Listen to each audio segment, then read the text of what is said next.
Welcome back, race fans. It is Tuesday night, and that, of course, means it is time once again for the Alliance Sim Racing V8 Supercars series to join your screens. We are back for round 3 here at Mid-Ohio, taking on the sports car course with, of course, the Gen3 Supercars. And on behalf of everyone here at Simple Racing Broadcasts, a very warm welcome to you all. Thank you for joining us once again here this evening as we take on a track that is incredibly technical. There are some of the meanest elevation changes I think I've seen on just about any track that I've ever had the good fortune to drive or commentate on. Some very, very tricky braking zones, a very narrow racing line.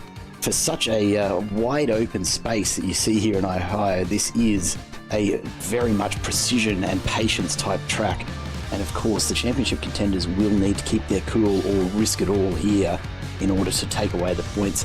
It's time for us to find out just what to expect this evening, and I am joined, of course, by Josh Harris to go through all of that. Josh, welcome again. We just went through all of this Friday night last week as we brought the delayed broadcast from Bathurst, and I've got to be honest, Mid-Ohio, it's not a track that you or I were familiar with. We said a little bit about that at the end of last broadcast, and in the in-between time that we've had, I think we've learned a thing or two about this track, haven't we?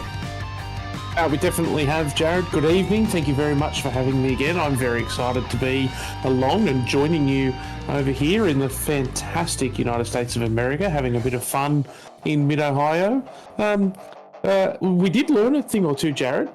I'm not sure that many of them were good things. I mentioned when we were at Bathurst that I haven't done a huge amount of racing. In fact, I probably haven't done any racing at this track at all, and did have the absolute displeasure of jumping into a supercar and cutting some laps around this place, and what an absolute nightmare.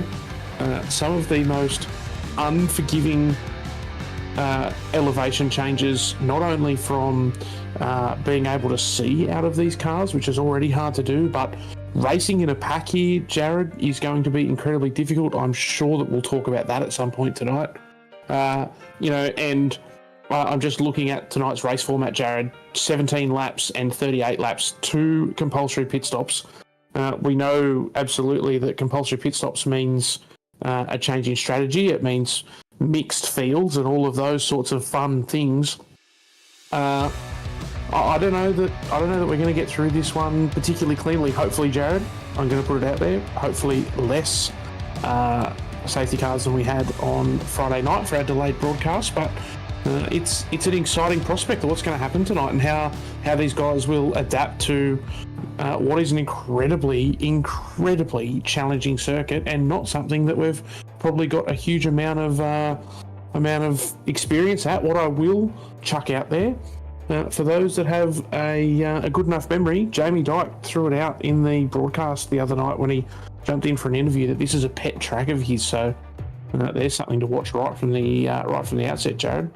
Absolutely, be one to keep an eye on, and it's such a huge amount of technical challenge shoved into such a short little circuit, only just over 3.5 kilometers in track length, which, when you do look at the shape of this place, you expect it to be something quite a bit longer than that, and it's that tight and technical nature that's really going to test the drivers here tonight.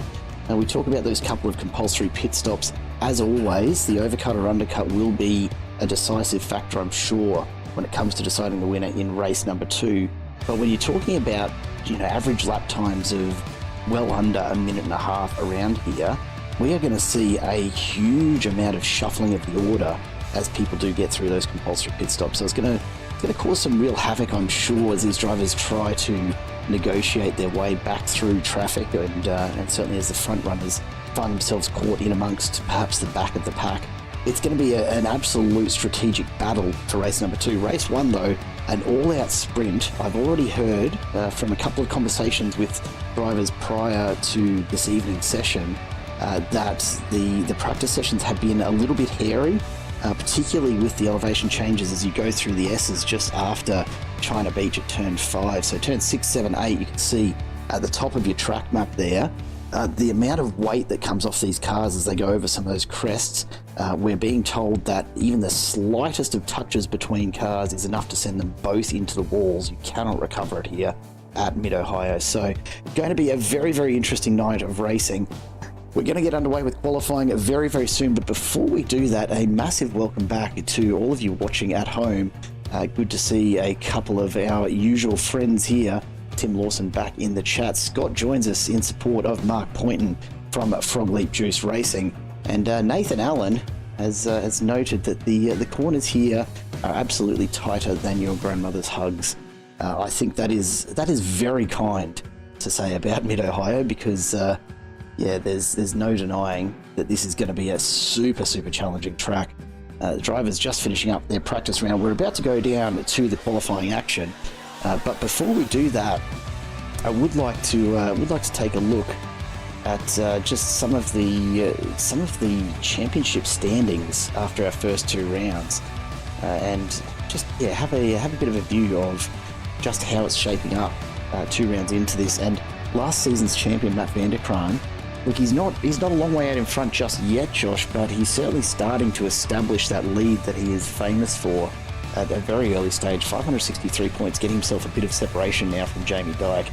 But don't count out Spriggs, McKnight or Varga. Now, on that note, before we go any further, I have been told very bluntly by none other than the Quantum Tint Solutions owner, that Stephen Varga has blown off tonight's race in favour of a visit to Bali. How slack is that? Well, I don't know. I'm probably going to side with the visit to Bali, mate. As much as I enjoy hanging out with you, if I got the opportunity to go over there and sip a couple of Bali's finest adult beverages, I'd probably blow off a race as well. So I can't get in on this one. I'm sorry, mate. No, fair enough. In any case, Vargs won't be improving his championship standing tonight, but that's what drop rounds are all about in the end. Ken, Stuart, Minogue, Anthony Vosmer and Dean Logsdale all in the hunt as well. But of course, our eyes stay glued to the top of those championship standings.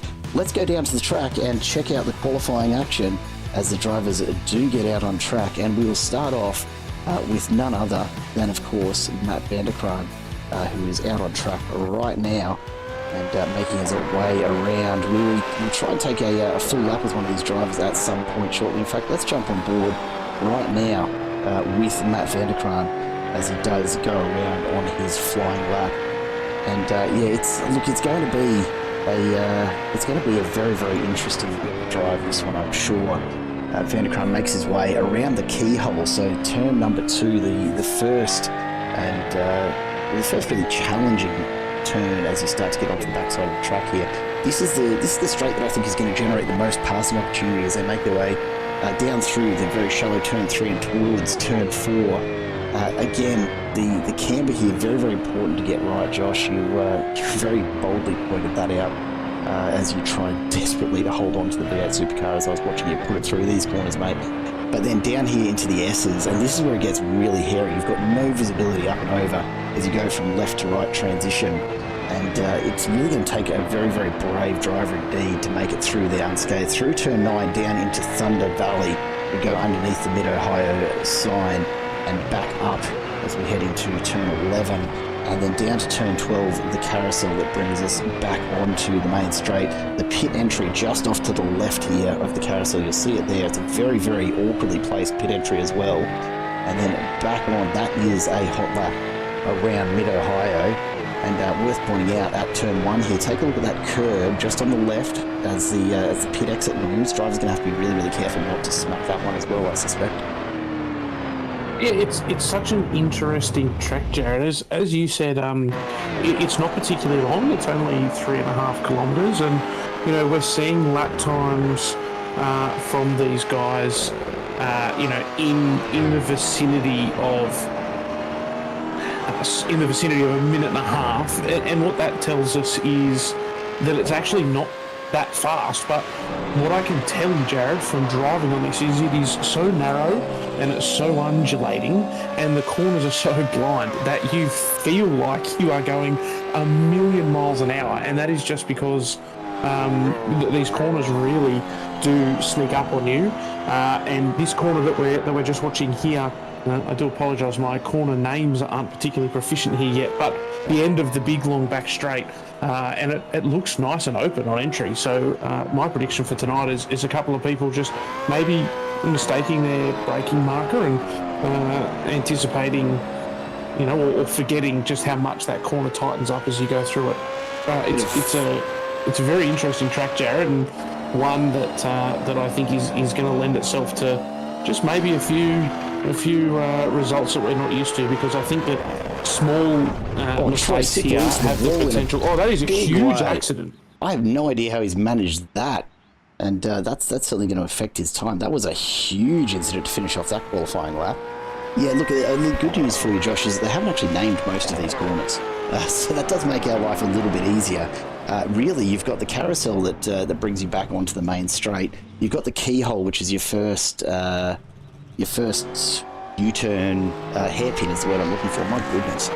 Honestly, this daylight savings change has got me all sorts of messed up as we keep our eye on Johnny Rowe making his way around, just finishing up what looks to be the second lap there.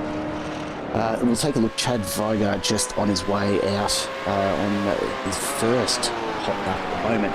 So you've got the keyhole as your first hairpin, which is turn 2. Really, the series of S's, helpfully named the S's, is the next corner that has actually been named here. You've got Thunder Valley, which encompasses that small straight down the back, and then back to the carousel again. So really a whole lot of turn numbers this evening. I am reliably informed though that basically everything from 6 through 11 is where the hotspots are for really unweighting these cars, and is most likely to cause a little bit of carnage tonight. And as much as I hate to see it on track, it does make for a good broadcast from time to time. So we'll see how it all plays out, I suppose. I think one of the things that we'll see, Jared, is the point I was making just before we saw that absolutely enormous crash was these style of elevation changes, and particularly the mid-corner elevation changes, which is a very different thing to what we're used to. But a lot of corners here, that the apex of the corner is right on the crest of a hill, so you sort of come up and crest the hill, and you've got to get over the other side of it all in the same corner, and that's really going to punish small mistakes. These cars are hard to drive at the best of times, and very frequently you find yourself with a little bit of oversteer or even a little bit of understeer. But as the weight changes so dramatically in these cars up and over these crests, I think that we're going to see drivers caught out by a mistake that on any other track they probably would have caught, and suddenly here they're going to be in the grass. And as we just saw a couple of minutes ago, this track isn't particularly fast. It's what I would consider a small country racetrack. It's not the biggest and best racetrack in the world. We've got a narrow racetrack with grass right beside it, and then walls that are actually pretty close. So I don't think that you're going to see many people tonight who get the opportunity to make a mistake, slide off through the grass, gather it back up and drive back on. I think that if you're in the grass tonight, it's big trouble, and you're probably smacking a fence somewhere. Yeah, quite possibly, as we see Scott Rankin making his way around here. I'm not sure just what to make of Troy Sipple's incident there. I have no idea how he's managed to cause that much carnage to his car coming onto that main straight. And I tell you what, if we see that in race conditions, that's going to be absolutely terrifying. But we'll just wait on the last drivers to finish up qualifying here, and Chad Vigard just finishing his last lap now. It's going to be again another night of close racing, I am sure. But we're going to have to, I suppose, just wait and see what we do get from the race pack this evening. Qualifying. Look, we've seen all of those top 10 times within the second or so of each other, as per usual from this crew. The big question for me is really going to be, what do we see at race pace? What is it that these guys are going to be putting on in terms of pace, and just how hard are they going to push on such a narrow track? It's going to be really interesting to watch, and I was just having a bit of a read of some of the results, Jared. And it's pretty interesting to see Matty Vanderkraan and Dean Logsdale at the front. So we commented on Friday that Dean had a bit of a night to forget at Bathurst, but back up the front where we saw him in round 1 and at the back end of the last season. So that's fantastic to see. And Jamie Dyke in third. So we talked, like I said, Jamie Dyke made mention in his interview that this is a pet track of his. Doesn't necessarily mean that he's the absolute fastest around here, but what we are seeing is, a bloke who's up the front. He's called it out as a favourite track. It's going to be interesting to see how he goes. As we do look down through the results, Scotty Rankin, we know Scott's fast. He's down in 12th. Jack Anderson, we've made mention of that name a couple of times. He has qualified in 15th tonight, which is far better than he has been qualifying the last couple of rounds. So do we see Jack Anderson move forward? Is it finally time for him to make his move? Yeah, look, it's a decent qualifying position compared to what he's done the last couple of rounds. Anthony Visma, quite a way back. These are the names that are really jumping out to me as people that we normally see further forward. I'm very interested to see, Jared, how they go in race trim here, and whether we see some big moves forward or backwards. Well, only one way to find out, and that's to jump straight into it. Here we go for race number 1. 17 laps, an all-out sprint. Matt Vanderkraan and Dean Logsdale will take the front row ahead of Jamie Dyke and Jason Spriggs. Then Mark Poynton and Jamie McKnight ahead of James Hardy and Lorne McKee. David Coleman and Damien Cairns rounding out the top 10, with Brian Minogue and Scott Rankin close behind. Then Jim Caparonis and Chad Vigar ahead of Jack Anderson and Alex Kiddis. Peter Sattler and Mick Clifton alongside each other. Then Jeff Arnold and Dylan Sipple rounding out the 20. Rick Vigar and Simon Farrington behind them. Scott McCune and Andrew Johnston just a little further back. As we take a look further back in the grid, Anthony Weismer and Troy Sipple 25th and 26th, and Dave Galley and Johnny Rowe ahead of Michael Schroeder and Jordan Ferguson. David Logsdale and Craig Rose ahead of Nick Wesler on the back row. Tim Nicol and Nathan Allen in the safety car for us this evening. It is going to be an absolute cracker of an opening race, I am sure. We will wait for just a couple more minutes while these drivers do grid up, and we will be underway here at Mid-Ohio. Josh, I'm keen to see it. I'm going to be very surprised if we make it through lap 1 without a safety car. Yeah, I will be too. The potential on a track like this, though, Jared, is that actually what happens is everybody's so nervous that they take it very, very easy. I don't know which way I want to go. I'm probably just going to get a whole heap of splinters on this one, I think, and sit firmly on the fence. And why not, right? Why not? You've got to take the opportunity as a commentator sometimes to not actually take a position at all. And I think this is one of those tracks where it's the perfect opportunity to do that, because I honestly don't know what to expect this evening.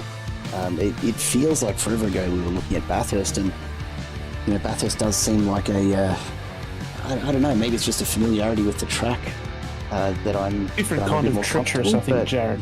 Yeah, like the fact that this doesn't have walls right up against it doesn't actually make it feel any safer to me. I'm actually quite concerned as to just how much carnage we're going to see here tonight.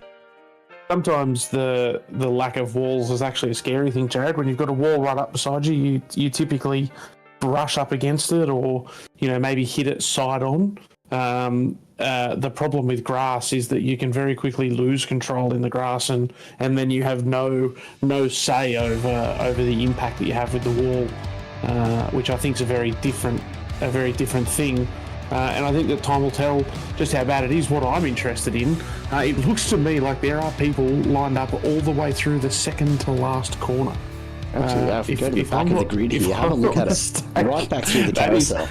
That is an absolutely terrible starting position, and I do not envy any of them at all. This just goes to show the size of the field at ASR, and it's a fantastic field to watch. But how comedic is it, Jared, that we're on a track so small that people are lined up through a couple of corners till the end?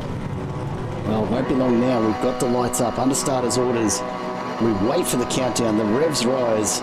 We are about to go racing, and we are green. And a slow start off the line there for a couple of these drivers. A big jump from, it looks like, James Hardy. Nicol Racing got a fantastic start there, but down we go through turn 1, and we are off and racing already. One of the Angry Birds cars, by the look of things, has gone up the pit road. So some accidental contact, perhaps just forcing him a bit wide. Just trying to get a view of who that actually was. That was Peter Sattler. Peter Sattler getting caught up in there. A lot of moves happening throughout the field already. And we see contact through keyholes for the first time. And that is Troy Sippel, it looks like, has been spun around. No, James Hardy. I'm sorry. We're seeing this happen. You're absolutely right. Dylan Sippel getting spun as well. So plenty going on. These cars are still 3-4 wide as they come down for the first time into the turn just prior to China Beach. And to say that I'm shocked that there hasn't been more coming together is a massive understatement. Here we go through the S's. This is the real danger period as the cars do get light on their feet as they come over each and every one of these elevation changes. The crests over these turns are set to cause massive issues tonight, but so far being negotiated with the skill we've come to expect from the entrants here in Alliance Sim Racing's V8 Supercar Series. We make our way, of course, through Thunder Valley, and the pack starting to settle in to that familiar racing line. Still a couple of battles being contested right throughout though, and we will start to pick them up. Another bit of contact there, and that is Scott McCune from Hypersonic that has been caught off in the background. We've got a couple of incidents to go back and have a look at, but that is lap one done, and we are underway here for the first race, our sprint race for the evening. And Josh, about the start I expected, honestly. Yeah, I think that's probably a fair way to summarise it, Jared. The guys, a little bit of argy-bargy. Probably the thing that surprised me the most was just how difficult it appeared to be to get into that rhythm and settle into your position in the train and just go about racing. Lots and lots of people moving around, too wide for 3/4 of a lap, some people. The call out I'm going to make though, Jared, Jim Caperonis into 6th, up 7 positions in 1 lap. He has avoided every single piece of carnage and done himself a fantastic job to move forward. Let's see whether he can stay up there and hold that position for Southern Cross Racing. And this first 5, it's worth calling out. Just have a look at how much gap these guys have opened up since avoiding that first incident. 2 seconds back to Caperonis there. These guys have absolutely got themselves a nice bit of clean air. It'll just be a question when they start to battle with each other. But Matt Vanderkran retains P1 off the line. That's the order of this first 5 unchanged since the start. Is really just quite phenomenal to comprehend at this point. We'll go back and we'll take a look at some of those earlier incidents as we get a chance, but the major one that we've seen is Scott McCune crashing as Jamie Dyke sets the fastest lap at 1:24.78. Let's go back and take a look at McCune's slide coming into, or rather just out of Thunder Valley there, and just a bit of contact, but have a look at the carnage it causes. There's just nowhere else for these drivers to go, and very lucky that we didn't see more come out of that. He's managed to get it turned around, but that's going to be a lot of work to catch back up from that position so far down. Yeah, it is, and it's a shame, copping a whack when you've checked up on a corner like that. But that is racing, and now it's just about settling in and seeing what you can salvage for the rest of this race. At least, it's happened nice and early, and not a couple of laps from the end. Everything seems to have settled down ever so slightly now, Jared, and lots of people settling into that train. But as we look at the totem pole, not surprising for a field this big on a track this small, not many gaps throughout the whole field, and I really do expect to see, nose to tail racing for the entire 17 laps here. Genuine sprint race, no pit stops, probably no real worry about tyre wear. It's not a very fast track, and obviously I only did a couple of laps, Jared, and I never really got up to a good quality pace, but one thing that I noticed is it didn't feel particularly taxing on tyres, and maybe it's a surface that does really rip them apart, but lots of pretty low input corners just due to the nature of them. So I reckon that it's going to be 17 laps absolutely flat out. We do see a bit of an accident in the background. A couple of cars rapidly falling down the totem pole there, so there's definitely been something going on. A couple of people in the pits, but it also appears that someone had a bit of an incident coming onto the main straight there, Jared. Yeah, it looked like it might have been Peter Sutton. Take a little bit further up though as Johnny Rowe makes his way past Jordan Ferguson and Dave Galley. So still plenty of opportunities going on, and immediately Jordan Ferguson back in front, so taking that inside line. Now whether that was a redress for something earlier, I'm not sure. If perhaps Rowe has just missed his braking marker, but Dave Galley's now got the opportunity to capitalise as well. And further back, of course, Peter Sacklow getting into it there. We'll take a look a little further up the field in just a moment, but right now the 2 velocity entry is getting absolutely hassled by the Southern Cross Racing entry of Dave Galley. and Dylan Sipple now starting to sneak up to join the party in the background as well. These S's, honestly, some of the most complex S's I think I've seen on any track, just due to the shape and elevation of them. They are not a quick set at all, but geez, it feels like you're moving fast.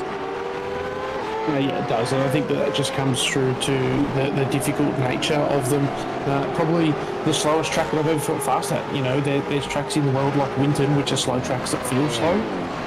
They've done a really good job here of making what is a pretty slow track feel like one of the fastest. So it's a big, big ups, and it's a bit of fun to run around here. I reckon that if you put Dick Johnson on this track, he'd probably give us the famous line that it feels like running a marathon around your clothesline, because it's a very similar, natured course of lots of slow corners.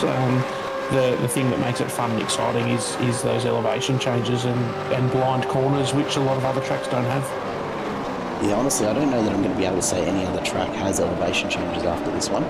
I know that in total elevation, top to bottom, it's not as much as you get somewhere like, I don't know, Spa or some of your other more well-known tracks, but to pack the number of changes into such a short circuit is something pretty special.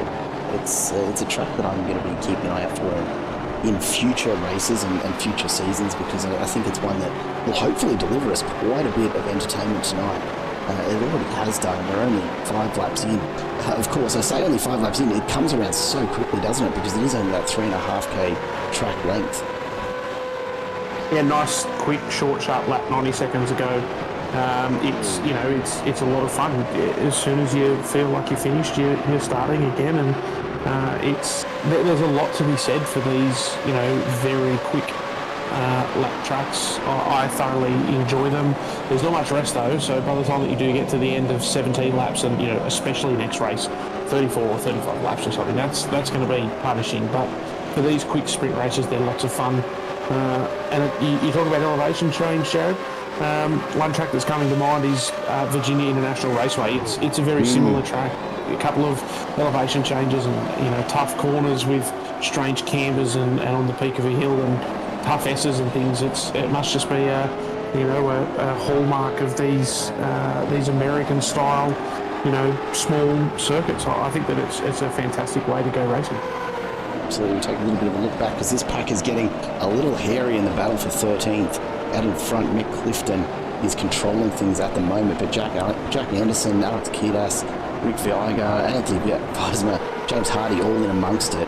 We've got a few very distinct packs going on as we look even a little further ahead to the next pack just at the other end of Thunder Valley, and you see here, McKnight, Rankin, Coleman all swapping spots. These guys are all very quick in their own right. You see Rankin and Coleman going side by side, a little bit of a scrape there. Sparks fly as they make their way through the carousel. No harm, no foul though. That is, of course, Gen3 Supercar Racing, and Rankin executing that pass beautifully to make his way through. I was watching Scotty Rankin on that lap, Jared, on our timing board, and he got absolutely beat up from pillar to post. So he copped a number of position drops in that lap, and it very much feels to me like if you're in a little battle pack here and one person pushes you out of the way, it just opens a door for a bunch of other people to come through. It was only when Dave Coleman got to him and he maybe just got to a little bit of a track where he could fight back that he managed to get back one of the positions he lost. But for those watching at home, keep your eye on the totem pole. Any time that a pack like this does build up, if the person at the front gets pushed out of the way, I reckon they're going to lose 2, 3, 4 positions before they can get back into the train and resume their normal racing line and racing pace. Yeah, it's one thing to be battling it out when it's just the two of you. We saw that here with Rick Geiger and Weismer just swapping positions. It's not so bad to be overtaken by one, but if you're in one of those tight trains, just the nature of this course, once you're pushed out of line, that's it. You've got to really muscle your way back in, and perhaps that's all it takes that's all it took from Rankin to get back into that train, was to actually just force his way in. I reckon this man right here is probably the most comfortable on the track right now. Jim Caperonis, about the only person with clean air behind and in front of him. He's got a lot of clean air ahead to Mark Poynton from Foglet Juiced Racing. But a good second and a half behind him to Damien Cairns. He's about the only person that doesn't have some kind of threat on track at the moment. You can see those next few drivers behind him, and then of course you've got the next pack behind that. get some really good shots here. It's one of the joys of a small track. You can really pick up in the background just where all of these different battles are going on. But up front, it's still Matt Vanderklaan retaining the lead, and you can see as we look back towards the keyhole just how the rest of the field is shaping up. And then as you look forward, that top 5 making their way just through turn 4 as they make their way towards the S's. It's really starting to separate out, but separation here is just a matter of a couple of seconds at the end of the day. Yeah, it is, and one of the interesting things, I'm just having a look at everybody's last lap, Jared, and 25.2 and 25.3 are absolutely the order of the day. You've really got to go down to the back end of the top 10 before you start seeing a couple of drivers in the 25.6s and 7s, but, you know, nearly the entire... big contact. Sipple has absolutely elbows up into the side of Farrington there. I don't think he appreciated the push as they came into the entry of the S's, and Sipple has said, no thank you, I'll take that back and I'll be making my way through. Slides the car out of the other side of the S's and down into Thunder Valley, and Farrington will be right on the back of him. Sorry Josh, these guys are going at it hard here. Yeah, they are. It's fantastic to see. It'll be interesting to see what the stewards think of that, though. We don't really have that NASCAR style tit for tat style racing, but I love to see people with their elbows out, and there was no real harm, no foul there.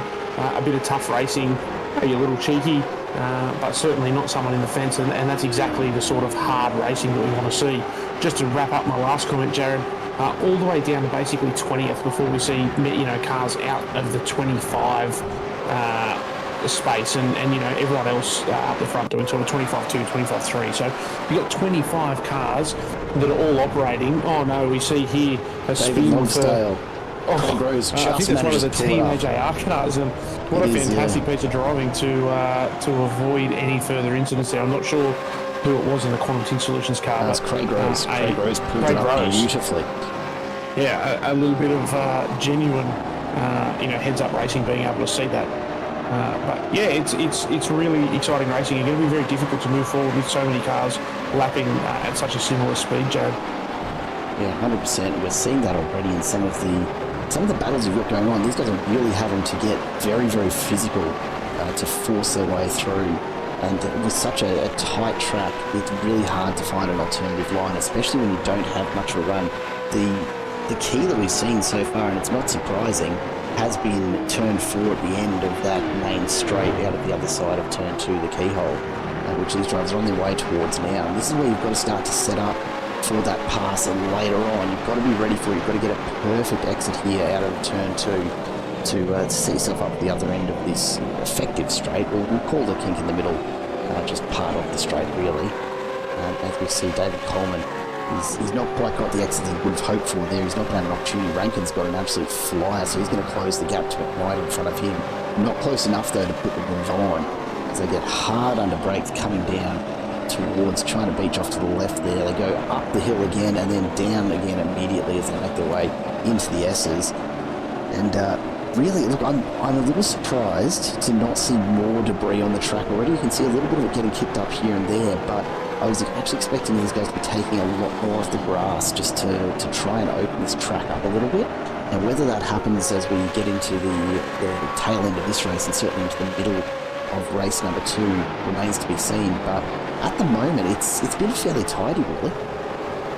Yeah, it has, and I think it's one of those tracks where there's bits and pieces of the grass that you want to grab, but these cars don't particularly like grass. They don't have the best of traction on asphalt, let alone dipping a wheel into grass. So I think lots of people being reasonably conservative, and the risk versus reward is just not there. But it's certainly helpful to keep the track in a good quality, clean state. But I think that's also helped by the distinct lack of anything that looks like sand close up next to the track surface. Yeah, it doesn't hurt either, does it? Just seen a couple more black flags that have been issued in the meantime. Paul McKee and James Hardy both copying drive-through penalties. And when we talk debris, there it is. Someone has come off the road and slid and gathered a whole lot of gravel all across there. I do wonder if it might have been David Longsdale just reported as having another incident. We'll go back and take a look and see what's happened. It does look like the right sort of spot, but I think he's actually just gotten caught up because of that debris on the track, and that's spun him around there. and then of course is dragged just a little bit more back onto the track as he's gotten moving again.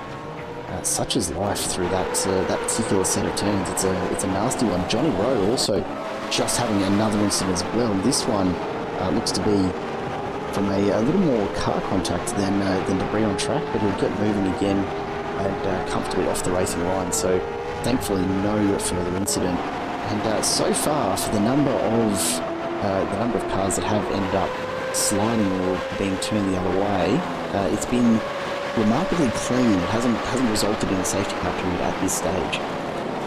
No, we haven't, and I think a lot of that's due to the nature of where the incidents have taken place. I think where we're at risk, Jared, of seeing a very big incident. We see David Coleman having a look down the inside of Scotty Rankin up into the keyhole, just having a bit of a squeeze, seeing whether there's an opportunity that presents itself, maybe even hoping that Scotty Rankin looks in his mirrors a bit too long and just makes a mistake. But I think the place, Jared, that we're at risk of seeing a huge accident is some elbows up racing on the exit of a corner. So, two cars maybe through a faster corner. There's not many of them here, but through a faster corner and a car getting elbowed out onto the grass. Well, that's when we start to see some big issues touching on the way in, or even a gentle spin towards the infield on the way out of the corner isn't going to see the same problems as a car going wide under full power on the way out.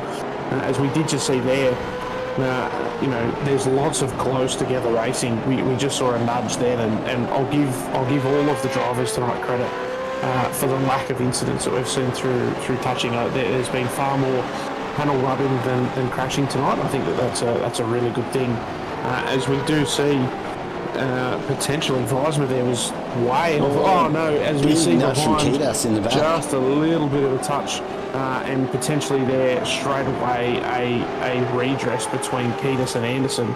So just making sure that that little incident doesn't go on any further. We jump back up now, having a look at this battle pack. There is moves brewing up everywhere. All of these drivers have started to have a bit of a look. They can see that there's only a few laps left to go, and they want to get these positions that they think they're own, Gary. Absolutely. David Coleman has had a look, I think about 3 or 4 times up the inside of the keyhole there. It's a really tough corner to set up a pass through, but it's really about getting the exit right so you can try and set up down to turn 4. We've said that already tonight, I know, but it cannot be overstated just how critical it is, because really the only other one that we've seen tonight that's been a consistent passing opportunity is at the exit, the S's here, and coming down through Thunder Valley.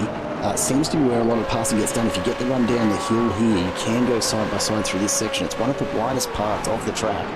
But geez, you've got to be right up on someone's tail to be able to make the move there, or else you're going to get shut down through the couple of quick left-right, or rather right-left switches before the carousel, and then all of a sudden the lap's over and you're on to the next one. Yeah, and fraught with danger, Jared, but that's nothing different on this track. Every part of it's fraught with danger, and so making a move really does take a bold effort.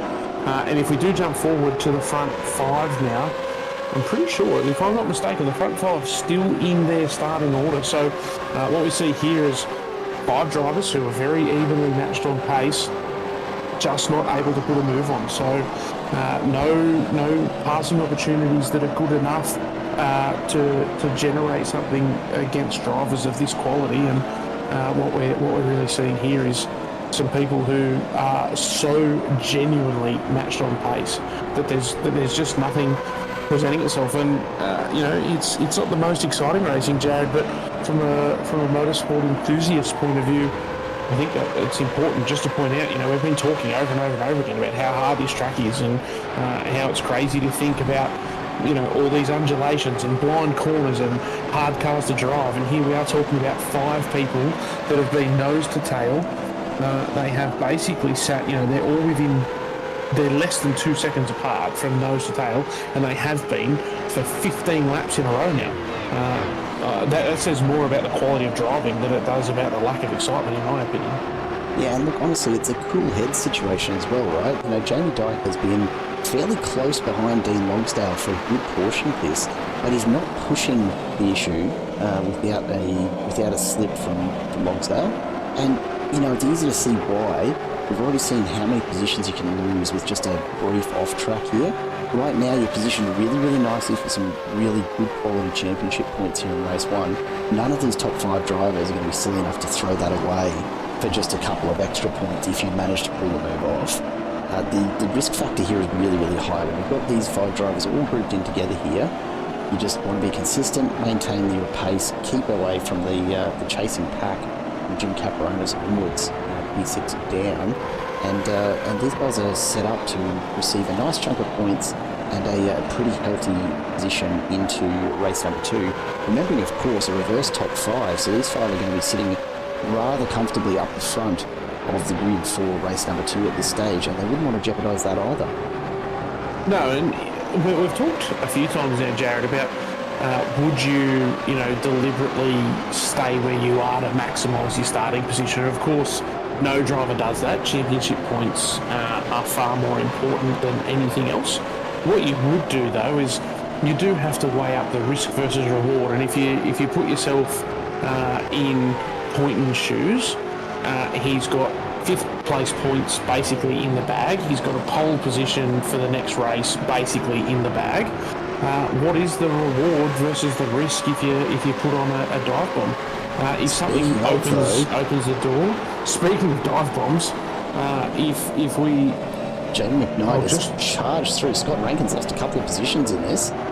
He's not careful. The 2 fishy cars, McKnight and Coleman both go through. Rankin finds himself with nowhere else to go but off the side of the track. And the fishy drivers continue the battle down the back straight. Tell you what, a bit of argy-bargy, and unfortunately Rankin has come out worse off as a result. Now, whether or not he thinks there's anything in that, and you can see he's overthought that, gone a bit wide and ended up on the beach. That's going to cost him even more time. And Coleman and Knight getting away with it. They'll go side by side through the S's. Yeah, it happens so quickly at tracks like these. These guys were 2 by 2 going into the keyhole, and something had to give, unfortunately. Scott Rankin is the one that's had to give there. Yeah, it is a shame, and it's that exact incident that I was talking about, Jared, where the person on the way out of the corner gets pushed into the grass, which becomes a problem. Another one where I'm interested to see what the stewards have got to say. Was that appropriate racing by the fishy cars? Did they leave Scotty Rankin enough room, or was that just a product of the racing that they are? But we are now back up the front. We're on the white flag and we're heading towards the finish. Now, I think that you're going to see these 5 finish in roughly the order that they're in. As I was just saying, is the risk of a dive bomb worth it for any of these drivers, considering the potential falling in places that they've got? If I'm Mark Poynton at this point, I think that I'm just going to finish this race.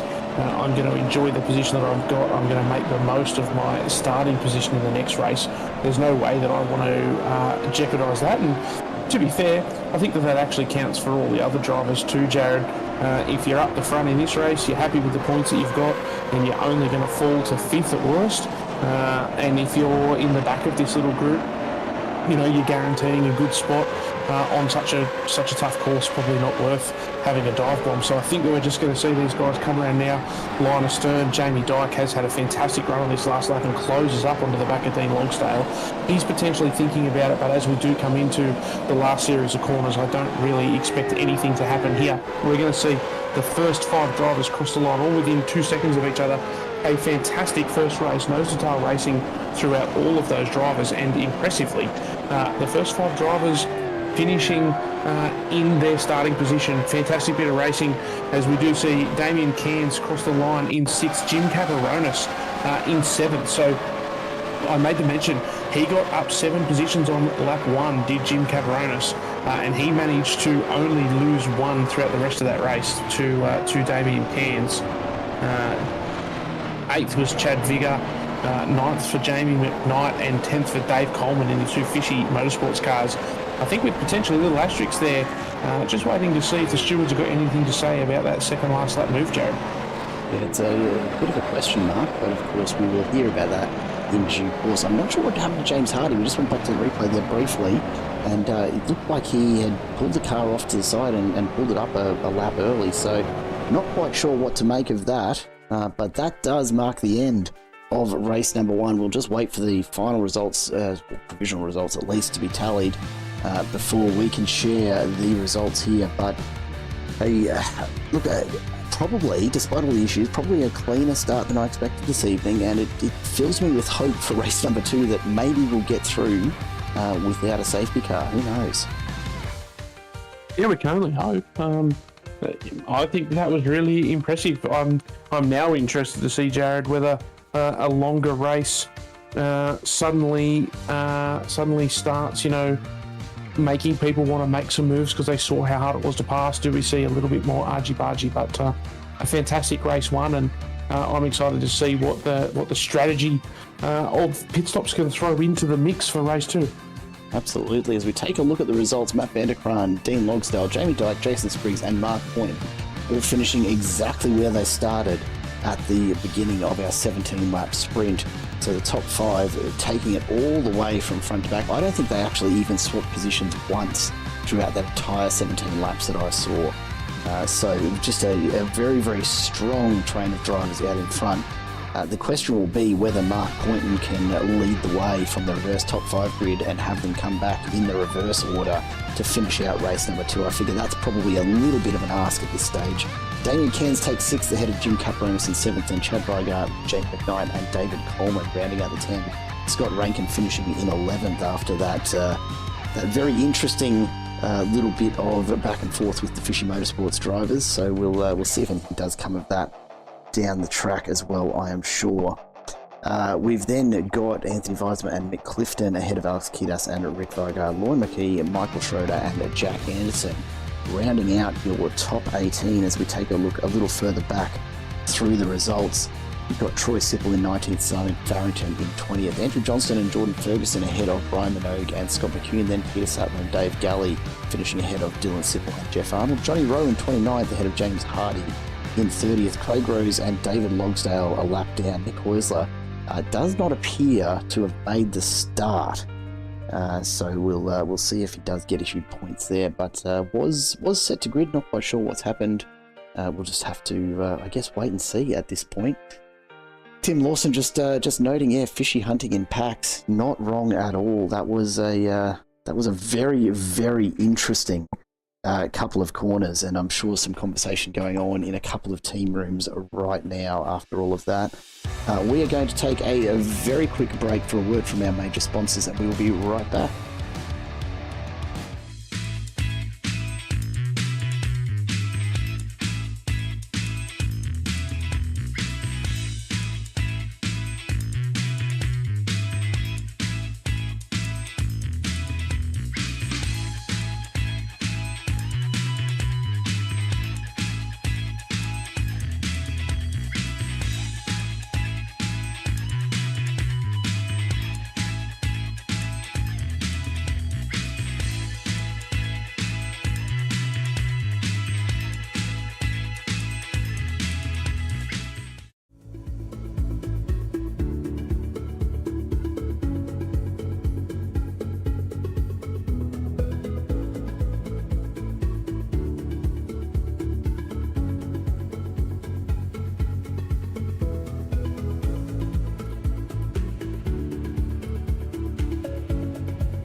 Welcome back, folks. We are joined in the booth by our winner from race number 1, Matt Vanderkraan. Matt, start to finish, mate. What a drive. Congratulations on the win in race 1 here tonight. Yeah, thanks, Jared. That was hard work. Those Dean, the pesky little bugger's getting very quick. Yeah, he's certainly challenging you, but he had to keep an eye on the mirrors as well. The 5 of you, though, I'm pretty sure we didn't miss anything. There wasn't a single change of position throughout that entire 17 laps up front, there was there? No, I don't think so. Couldn't afford to make a mistake, so I probably drove a smidge within myself. Not much. I'm telling you, I was going pretty hard because I knew any mistake was going to be punished pretty hard. Well, mate, starting in P5 for race number 2, you've got a little bit of work to get back out in front. But any tips or tricks you want to feed our way to keep an eye out for in race 2 before we let you get back in and get ready to go? I'll just say, you know my style. That's it. Barge through everybody and damn the consequences. That's what we're talking, isn't it? No, I'll pit as early as I can, but I can't pit way too early. But I'm not going to. Unless they make a mistake, I'm not overtaking them on track. So I've got to build through strategy. All right, it's one to watch. Congrats on the win in race 1. With any luck, we'll be chatting to you again in around about 38 laps time, eh? Cheers, boys. Too easy. Thank you, Matt. Matt Vanderkraan taking the win there in race number 1. And Josh, it's I think that really sums up what you and I saw there. It's a very, very tough track to get past on, isn't it? Yeah, it is. And I think that a lot of that comes to just the nature. There's actually no huge stops. These cars rely on, big stops to get the passes done. And something that we don't talk about often enough is that these cars also naturally race better on tracks with really short turn times, so street track style 90-degree corners, get it pointed, get it on the gas, and this isn't that track. This is lots of flowing corners, so very difficult to pass on. And I think that the key thing that I just heard there out of Matt's mouth was that if there's not a mistake or a strategy difference, he can't pass them on track. That just says everything that you need to know, Jared. Absolutely, it does. Just a reminder, the front 5, of course, being reversed. So Mark Boynton will lead out race number 2 with Jason Spriggs, then Jamie Dyke and Dean Logsdale. Matt Vanderkraan starts from 5th, and then the remainder of the field going from their finishing positions in race 1. We are getting ready to go racing again here in just a moment. So we'll go down to the track as the drivers start to get themselves settled in. And a few drivers jumping in and out at the moment. I don't know if they may be realising they have to do a couple of switches to their setups. Of course, running a fixed setup, you wouldn't think there'd be too much they can be playing around with right now. But we have seen a couple of the front drivers join the grid and jump back out. So perhaps realising that maybe they don't need to rush quite as much as they thought to get on the grid. So it's one of those things I always appreciate. And ASR do this really, really well. I always appreciate a race organiser that actually does set a grid timer on these second races, because otherwise you find that as soon as that last car grids, you're straight into the countdown, and it doesn't let you give yourself much in the way of preparation time when you're not on a fixed time of gridding in race number 2. Yeah, it's nice to be able to go through the grid. One thing I think, Jared, I haven't tested the ASR setups well enough. As you said, they are a fixed setup, but they're not iRacing's fixed setup. They're generated by one of the races here and provided to everybody. It's a setup used actually across a couple of different series, so it's familiar to a lot of these drivers. I think that these guys would have the ability to change the amount of fuel. So obviously we know that there's a 60% cap, which is 80 litres. I did my math a little bit earlier. I think it's 110 litres that they're going to use tonight, Jared. So we also know, though, that there's 9 seconds for a set of tyres. So these guys might have been doing some math around exactly how much fuel should I have on board at the start to maximise my pit time. I'm going to take a set of tyres, how much fuel is that, yada, yada, yada. So that may be why they're jumping in and out. They may be trying to do things like, minimise fuel now to maximise track position versus, potentially even maximising fuel now. Just making that change that, we're gonna absolutely fill the tank to the brim as far as we can to minimise the pit time, because if anyone else has more fuel than me and therefore needs less stop time, they are going to pass me, and I possibly can't get past them from the start. So I've got a gut feeling, Jared, that what we're going to see here is every car start with 80 litres on board. Every car need to fuel about 30 laps, and a strategy that ends up being very similar across the field, because you just can't afford to not have the fastest strategy. So I think that there'll be limited people that really throw caution to the wind and have a crack at something, if that makes sense. Oh, it absolutely does. Let's get ready to go racing here. We are now under starters orders for race number 2. The lights come up, the revs come up as well, and we get ready to go racing once again. We are green light and underway. An awesome start there from Mark Point down in front. A bit of chaos as the tyres light up further back in the pack. Alice Kias having an awful start. but Matt Vanderkruijm makes his way up one position immediately into fourth as we go around the track once more, and we head towards Keogh for the first time. It's an interesting start to say the least. It looks like Andrew Johnston's had a bit of an issue. Let's go back and take a quick look what's happening in the background. We've had a massive incident further back in the field on that pit straight, and I will not be surprised at all to see if Nathan Allen is on his way out in the 24/7 Sim Services safety car, because that was Andrew Johnston stranded in the middle of the track. We'll wait and see. You can see Allen is currently sitting in the pits at the moment, waiting to decide if that safety car is called, and indeed there it is. Race control have confirmed safety car is coming out, so these drivers are starting to just check up a little bit, fall into the required line as they make their way around to join on the back of the safety car, but not the start that would have been hoped for, I'm sure, for a couple of those drivers. No, and a shame to see a bit of carnage off the start line, but it's inevitable in standing start series, and it's a part of Supercars racing. I would never like to see Supercars do anything but standing starts.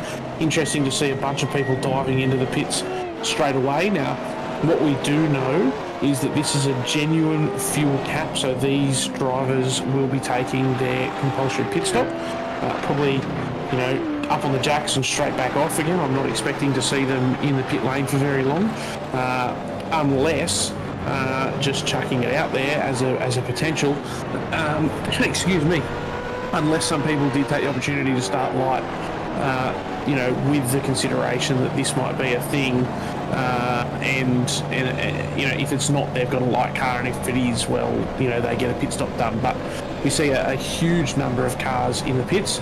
That's one CPS done. We do know under ASR rules that you may not do your second CPS under safety car. Sorry, yep. I just had to get that through my brain. Then all the little wheels, Jared, that spin around in there, they just slowed down violently for a moment. So we can only do one pit stop under each safety car. The other thing is, if my math is correct, it's somewhere in the vicinity of 10 laps to burn enough fuel out of the tank to put it back in to get you to the end. So from this point on, I wouldn't expect to see our second stops until at least lap 10. But I'm very interested to see how they go from there, and when they do start to come in, and it's interesting to see. You've only got to look back to 5th position. Lorne Mackey has jumped up 11 spots. That's going to show you how many people dived into the pit lane. If Jared, there is another safety car that will help out people like Scott Rankin, Lorne Mackey, Jeff Arnold, who's up 21 positions, and so they will be able to dive in under safety car and potentially help them out. But it's also always interesting to see how this strategy unfolds. Tim Lawson in the chat asking if they pitted before they had completed a single lap. They absolutely did. ASR rules note that you are permitted to take your CPS on any lap, so there is no requirement to complete a lap. Lap 1 is perfectly acceptable to complete your pit stop on. And it's certainly something we've seen. Matt Vanderkruijm did allude to it a little earlier. It's something we've seen him do before, is go and smash out a fast first lap and go straight into the pits at the end of it to take his first compulsory pit stop. I don't know if that was the plan regardless tonight, but certainly a safety car coming out forces the issue a little bit, doesn't it? You've got to make that decision, and I don't think you could turn that down. However, there's a bunch of drivers here at the front of the field. Mark Poynton leading it out right now. Didn't take his pit stop, and you've got to go back to position 11. David Coleman is the first of the drivers to have made it in and back out, only spending 7.8 seconds in the pit box, so a very, very quick stop. Really just a couple of litres of fuel and straight back out, I would have to think, for that sort of pace. It's a good call out though, Jared. David Coleman, he has done a pit stop and he's only one spot down on his starting spot. If we look at Matt Vanderkruijm, 8 spots down. David Coleman there has dived into pits, taken just a couple of litres of fuel, it's going to cost him somewhere in the vicinity of 2 or 3 seconds at the next stop, no doubt. But it's very interesting to see now. We know that Dave Coleman's fast. He's got a car in between himself and Matt Vanderkram. Can he get out and get down the road and make up that 3 seconds? I'm not sure, but I think that it's a huge improvement, and I do expect that it's a net improvement when the time comes that the second round of pit stops really shake themselves out. And I think that it's potentially the first little piece of interesting strategy that we've got to look at. Dave Coleman under fueling compared to everyone else, vaulting himself up the order. He was running in 10th position with no pit stops, and he's essentially put himself in the effective lead. Very interesting strategy play, and very interesting to see how it plays out from here. Absolutely, and we know Coleman's got the pace that he could make this work from here. I think really what it's going to come down to is the remaining safety cars, right? Another safety car between now and when he intends to make his second stop could change things dramatically for him. But assuming that we get clean racing from here as we get ready to go underway, Mark Boynton has control of the field. You see them bunching up as they come through carousel and make their way past the pit entry, and away Boynton goes. We are under green flag racing again, comes down the main straight at full pace, and Cairns goes with him. Jim Caparonis a little slow to react.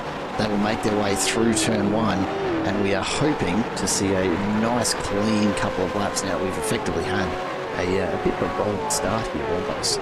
We get back underway, and look, it may just prove to be an absolute strategy masterpiece, but it's really going to depend very much on the safety cars that we see from here on in as to whether this does play into David Coleman's hand or not. He's already back into 10th, so he's made a move past Jason Spriggs, and at this point he's positioned himself really, really nicely for the rest of this race.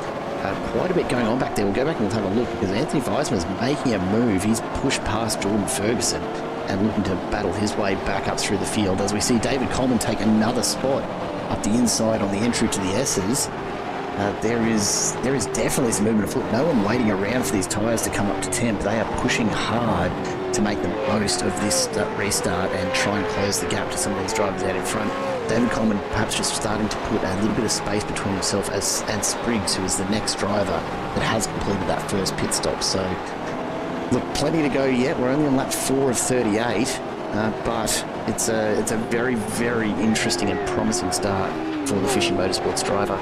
A bit of a question in the chat, BG89 asking how long the lights have been running this. Tim Lawson and Troy Sippel quick on the response. 4th season now of the V8 Supercars series, and it has gone from strength to strength with the drivers involved, I can tell you that much.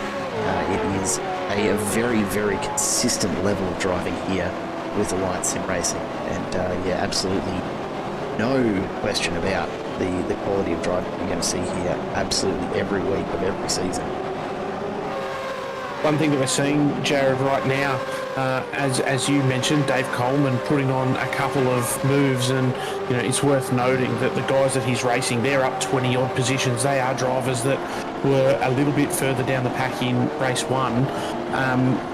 Jason Spriggs and Matt Vanderkram really getting held up. There was a fair bit of argy-bargy going on back where they are, and as we do see now, that bunch of drivers coming through the S's, there is cars everywhere. Dave Coleman really was able to put a couple of moves on and get going, where Spriggs and Vanderkram and even Jamie Dyke really took a few extra corners to be able to clear themselves, and we now see Coleman has almost 2 seconds on the next car that's only done one stop, the next car that has done one stop. So Coleman is on the move. One thing that we know about Coleman is that his race pace is probably what we would consider to be a fair bit quicker than his outright one-lap pace. So typically Dave races even better than he qualifies, and we're certainly not here to say that he's anything like a slouch when he qualifies. It's just that his racing brain, his racing IQ is probably even better than his qualifying IQ. So I'm really interested to see what he can do, and it's certainly brought this race to life, Jared. There's absolutely no doubt about that. We see now Dave Coleman puts on another move. He is wasting absolutely no time.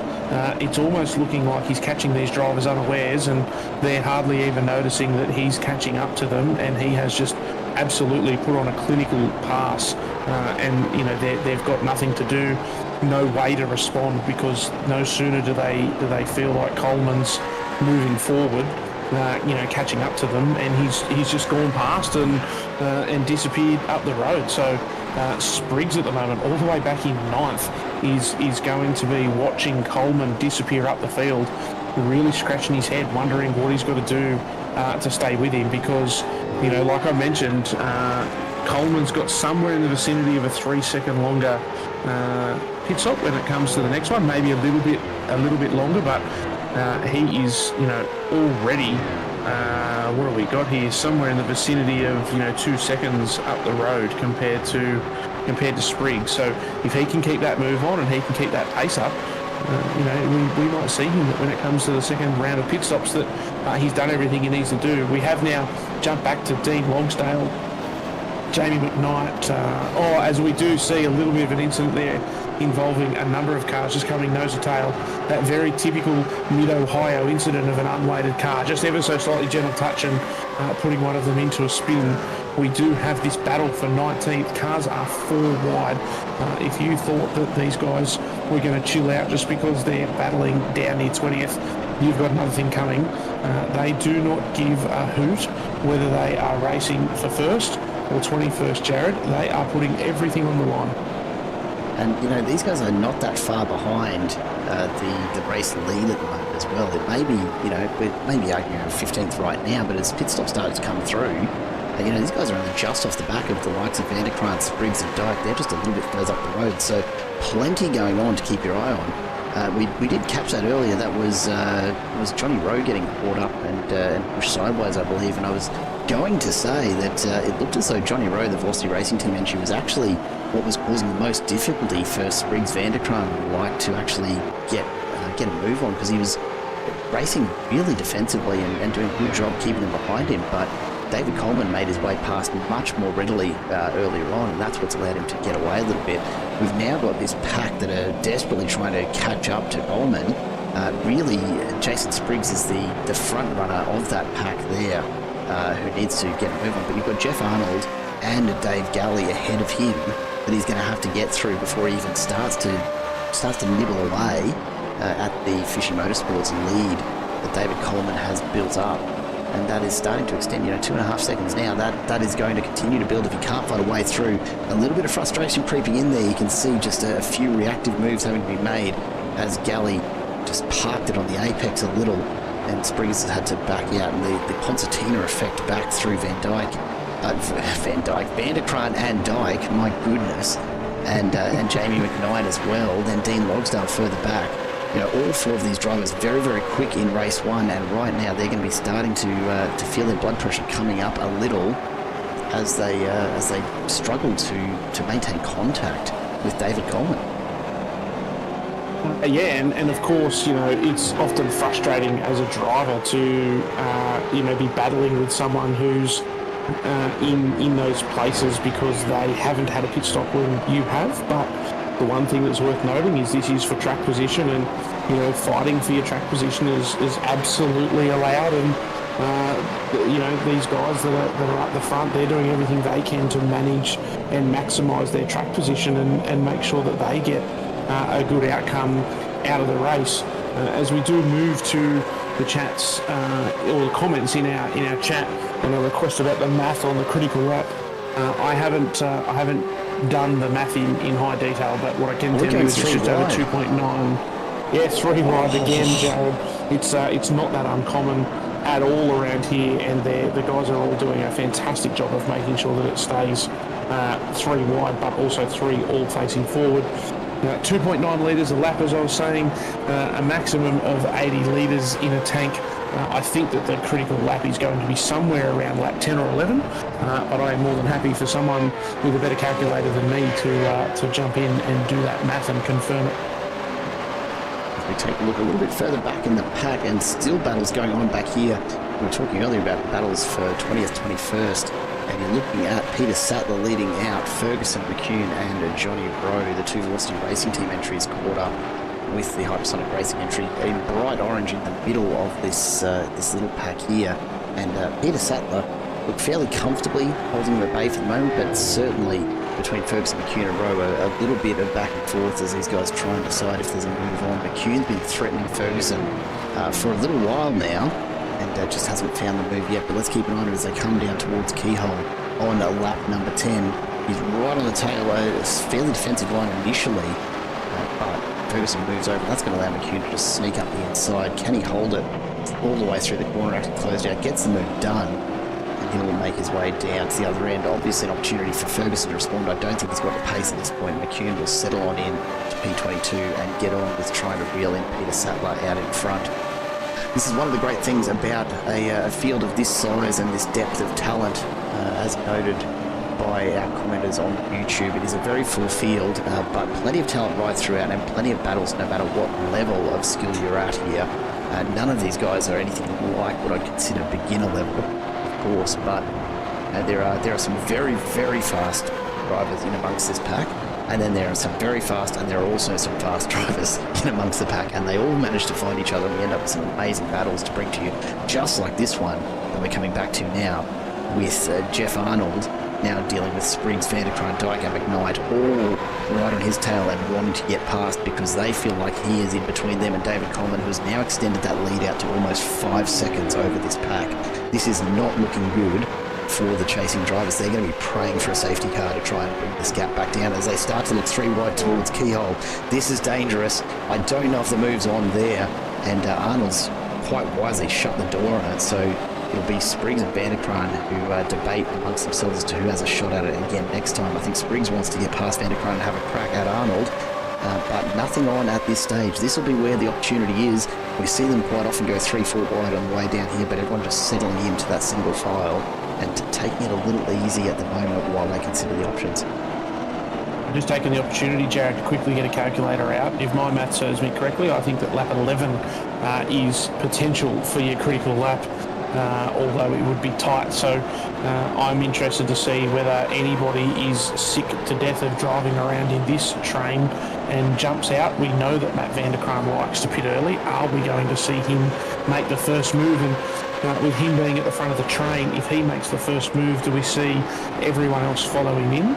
Or do we see everyone else try something different? Because there are two chains of thought in motorsport, Jared.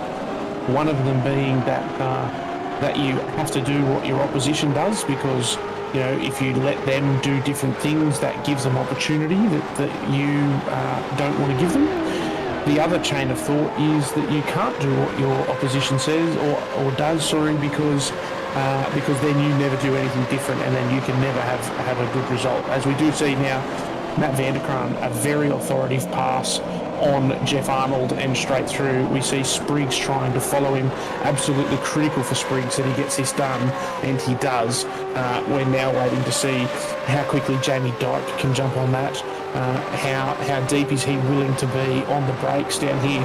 The brake lights come on at nearly the exact same time. Oh, Jeff Arnold's off the track. Jeff Arnold has had a huge moment there. Right off. I would not be at all surprised to see on the replay that Jeff Arnold was just 2 wheels on the grass there when he grabbed the brake pedal and just immediately locked that left front. And the old saying that 2 turning and 2 burning just doesn't work. Let's take a look. This is the pass further back, of course, as we keep an eye excuse me, on Jeff Arnold as he makes his way down towards the corner. We did see the brake lights for Jamie Dyke and Jeff Arnold come on at the exact same time, and it just looks like Jeff hasn't got that initial purchase, and he's moved a little bit to the left, and then the moment that he has touched the the moment that he has touched the grass, it's just all been over. And luckily for Jeff, probably the one corner that you're a little bit happy to run wide on, because there is a bit of sand rather than a big fat concrete wall staring at you.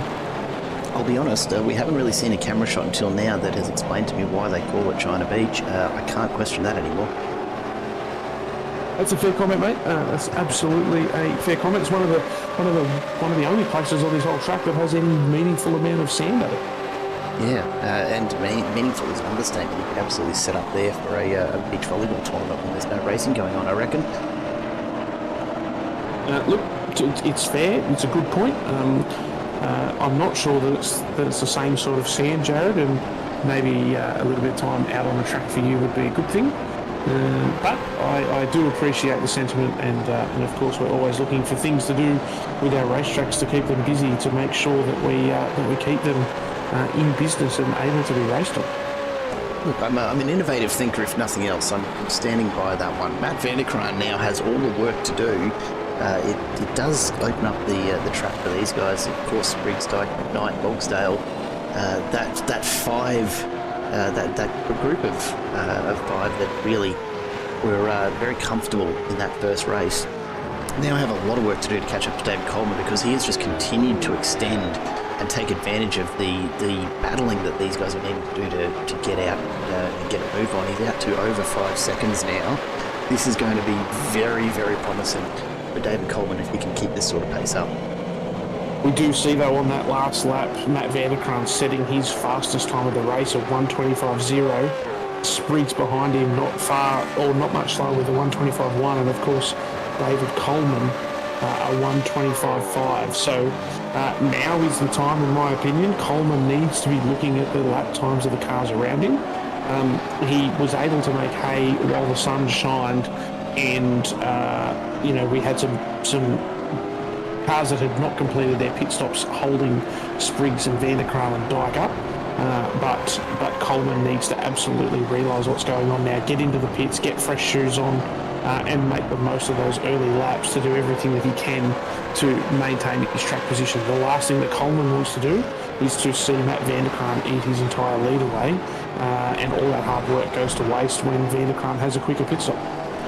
Absolutely. We'll take it a little bit further back, because plenty of battles going on, and Chad Veigar carrying a little bit of damage to the front end of that Mustang, but still managing to reel in Mick Clifton as he looked for an opportunity to get past through the carousel and back onto the main straight. And nothing like another couple of pit stops happening around him. Michael Schroeder diving in there. Anthony Weisman's in for his second stop. So this is where we see the strategy start to unfold. You're absolutely right. We've passed that critical lap at this point. So from here on, it's just going to be about the drivers making a decision as to what is best for their tyres for the rest of this race and for their race positioning. And when we think about the pit lane time being somewhere in the region of about 40 seconds on that first stop, considering most of these drivers didn't take a huge amount of fuel, you'd have to think that they're going to be in there for a bit longer than that on stop 2. So what do you reckon, about a minute in the pits next time around? Yeah, somewhere like that. I think that there'd be another 20 seconds worth of fuel to take on. I don't know the exact fuel rate of a supercar off the top of my head, but I would expect that it's somewhere in the vicinity of 3 litres a second. There's 30 odd litres to take on. I think that you've got a 10 plus second pit stop, and maybe, Jared, I have completely butchered that, and it's actually not 3 litres a second. It could be far slower. I probably should be up on my fuel rate's a bit better than I absolutely am, but what we do know is that they've got, I would expect, at least that 45, maybe even 50 seconds in the pit lane, and they'll be doing all they can to calculate. The number for me, though, is absolutely around the gap between Coleman and Vanderkraan. Yeah, which at the moment is maintaining around 5.2 seconds, so Coleman doing a good job to just keep that distance between himself and Vanderkraan. As soon as he starts to see that slip under 5 seconds, I reckon that'll be when Coleman makes the decision to come in. As soon as he knows that Vanderkraan is reliably and consistently closing that gap, that'll be when he pulls the trigger. I'm calling that now. He's got it out to almost 5.5 again, so Coleman's definitely got pace around this track. It's unusual to see Van der Kroon unable to really reel that in, but of course it does depend on the sort of pressure that he's facing. And right now, Spriggs and Jamie Dyke right on his tail, so they're certainly looking to go with him here. David Coleman, though, enjoying some clean air well out in front of these drivers as they do everything they can to start to reel him in and try and make this a little more of a challenge for him as we come towards the midway point of the race. And you can see Coleman just disappearing out of shot there as these drivers enter the carousel at the end of a lap 16. Yeah, and I'm very interested to continue watching. We're seeing these guys cross the start-finish line now, and what we do see is Coleman once again ever so slightly faster on that lap than Matt Van der Kroon. So we have now seen those times stabilise, and for the last 2 laps in a row, Coleman has been faster, but I would say that he's kept that gap stable somewhere in the vicinity of 5.3 to 5.5 seconds. So Dave Coleman's found another gear. He's kept on going. He is now out in the lead, so he'll be happy to see that. And he'll know that the job that he wanted to do is done, and of course now it's just about continuing to move forward. We've seen all of those cars take their first pit stop. It's going to be very interesting to see how quickly they take their second, and do we end up in a position where Coleman can pit and not come out in the middle of a bunch of traffic that he's held up by again. And absolutely, some of the drivers coming through for their second stops now. So you've got the likes of Anthony Beisma has made his second, Dean Logsdale has made his second as well. So a couple of the drivers that were in amongst the pack with the crew that you see on screen at the moment have elected to take a bit of a different strategy, get themselves out of this battle pack, and get their compulsory stops out of the way. And probably hoping that the undercut here is the way to go. I mean, it looks as though once you start to get the pack spaced out a little bit here, it does become a much less dangerous track than we may have initially thought, right? I think that's just down to the quality of driver that we've got here in Alliance Sim Racing, Jared. We know that these guys put in the practice, and I'm sure that they were facing all the same struggles initially that I did, and these guys have done a fantastic job to get up to speed. They really know this track now, and they understand the flow of it. And the amazing thing about the quality of field that we have here is it doesn't matter how difficult the track is. These guys will put the effort in to learn how to drive it. Absolutely. A question in the chat, would it be best to wait until most of them have pitted if you're up the front? Look, this is the thing with these races, and certainly one of the things I appreciate about Alliance Sim Racing enforcing a 2 pit stop strategy on a race length where you wouldn't ordinarily need to think about making 2 stops. It does bring that element of strategy into it, because I think you're absolutely right. David Coleman, in most cases, would probably look at this and go, all right, I'm just going to wait and see what everyone does behind me. However, the ever-present risk of a safety car here, with such a short lap, the minute a safety car comes out, that lead ceases to exist. And certainly it means that if there are drivers that haven't done their second pit stop, that gives them an opportunity to get in and out and not have it cost them much in the way of race position. Now, that's only a problem if David Coleman is not in a great position to take advantage of that same safety car. But we've seen that happen already in this season, if I'm not wrong. I think it might have been the start of this season or end of last season, Josh. We saw one of the front runners, unfortunately, make the wrong call around whether or not to jump into the pits, and was basically the only car to not take the pit stop under safety car, and that set him back quite some way and ended up a long way down by the end of the race. Really unfortunate, but that's the way that it goes when it comes to pit strategies. You really are gambling against a safety car a lot of the time, and sometimes you'll just get lucky, and other times you will face the most tragic of fate's dice roll. Yeah, absolutely, you will. And I think that there's, for my mind, there's a pretty simple answer to would you be better to wait if you're up the front? The answer is that you're better off to do what your competitors are doing. So just like in real life, these Gen 3 supercars, have huge amounts of tyre degradation and huge amounts of variance in lap speed from a fresh set of tyres to an old set of tyres. There's probably no real right answer other than the fact that it is 100% possible to force your competitors' hands. So we've seen, drivers like Scott Rankin be absolutely confident that they've got the best tyre life of anyone, and that they can be the fastest on a long strategy. So they pit early. They force all of their competitors to come in with them, and then they beat them at a game that they want to play.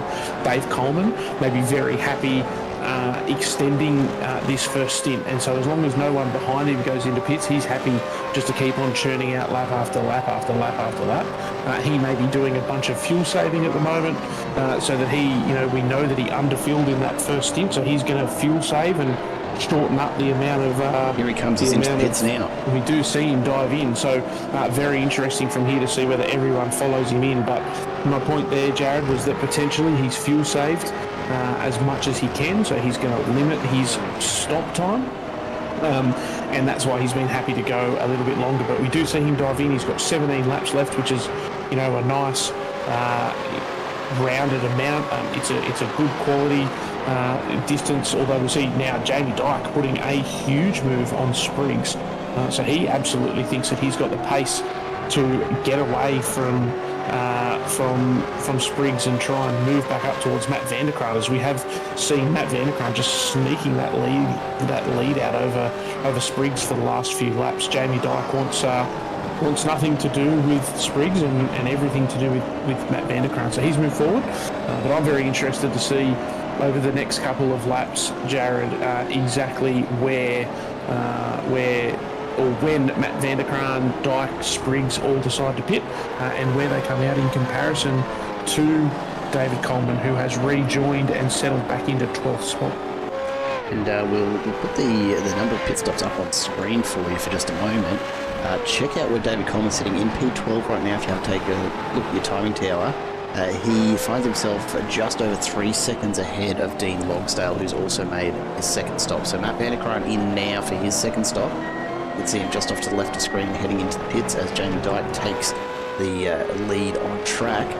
Jason Spriggs heads in as well, so Jamie Dyke's going to try and use this clean air to just make up a bit of time and set himself up for a different approach to the pit strategy. It may only be an extra lap that he runs here, but it's just a bit of time on his own out of traffic where Spriggs, Vanderkraan and of course David Coleman are all going to find themselves in amongst it. So here comes David Coleman right now stuck behind Lynn McKee from Accelerate Sim Racing, and it'll be very interesting to see Matt Vanderkraan's already back out of the pits. So this is the opportunity. You can see Vanderkraan just up the road there. This is the opportunity for Coleman on nice warm tyres, although they are getting a little worn already, I'm sure, after the first couple of laps of very, very hard push. Remember, these Gen 3 supercar tyres go off very, very quickly. The first couple of laps are the best you will get out of them. So Vanderkraan's got cold tyres on. Coleman needs to get a move on to close that gap down before Vanderkraan really hits his stride with his fresh set.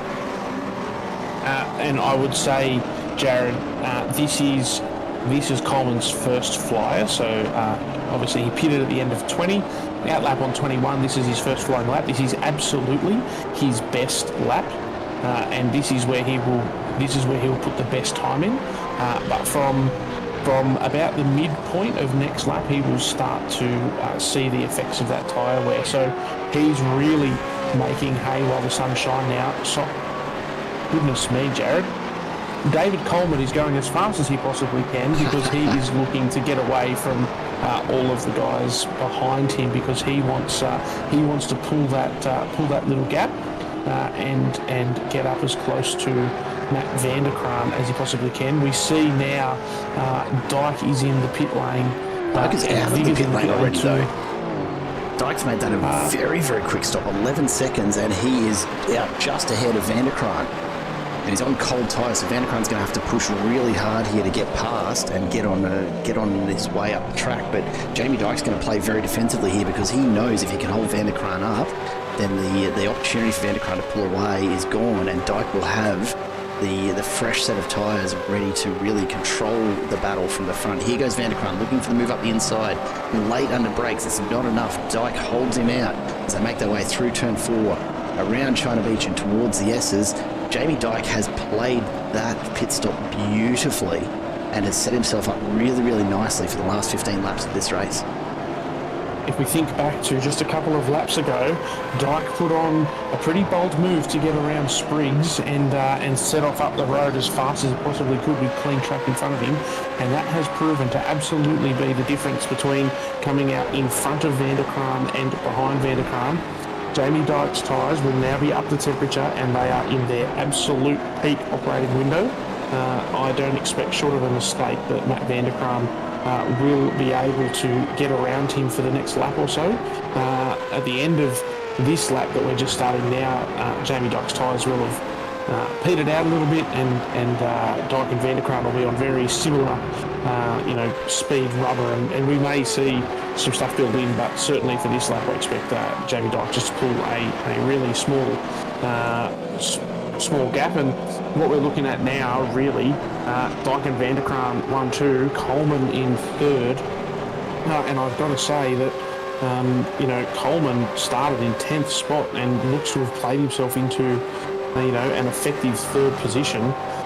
Say what you want about him not being able to hold on to the lead, Jared, but still an amazing piece of strategy. And this is, as you said, the amazing thing about a 2-stop race, being able to play that strategy. Jamie Dyke obviously took far more fuel in that first stop than in the second, played his hand absolutely to perfection, and watched all of the cars around him. I think this is the second race this season, potentially even the second race in a row, Jared, where we've watched Jamie Dyke take a longer first stop, purely so that he has a very short second stop and can grab that track position back. It'll be something that people like Matt Vanderkran will be keeping an eye on and starting to realise that there's a potential new race-winning strategy emerging. 100%, and see Jim Capronis peel off and give Jamie Dyke some nice clean track between himself and Scott Rankin just reaching turn 2 now. Rankin still to make his second stop. Mark Poynton right now out in front, but only one stop on lap 16, so he's going to have to come in at some stage, and that gap of 9.5 seconds that he holds to Rankin is not going to be enough to keep him ahead of Rankin, even much less the likes of Dyke, Vanderkran and Coleman. So it's going to be a bit of a short-lived journey, I think, for Mark Poynton at this stage, unless by some miracle there's some kind of bizarre safety car, I suppose, that gets him in and out in time. I can't see it happening, so really Scott Rankin's going to struggle here to make anything of it as well. I think Jamie Dyke, Matt Vanderkran have pretty well got the front end of this race sewn up at this point. The only question will be, does Jamie Dyke have what it takes to hold off Vanderkran? We know he's fast, and you can see already he's starting to just hold a slightly bigger gap than I think Vanderkran would probably want at the moment.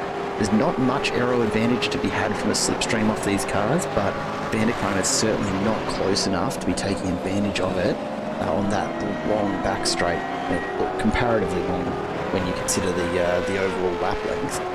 It's not going to be enough for Vanderkran to stay in touch, and we see Jamie Dyke extends that lead out now to just over a second. Dyke is absolutely flying. That last lap, a 124.51, his fastest. It's 0.3 quicker than not only Matt Vanderkran's last lap, but also Matt Vanderkran's best lap, a 124.84. So Dyke absolutely has pace. We said it earlier, he did mention this was a bit of a pet track for him, and we are seeing that right now as he starts to pull away from Matt Vanderkran. He's definitely putting on a bit of a clinic at the moment in how to get your tyres up to temp here at Mid-Ohio and get going. But we will inevitably come back and have a look a little bit later. For now, though, we have jumped forward to the battle for 6th.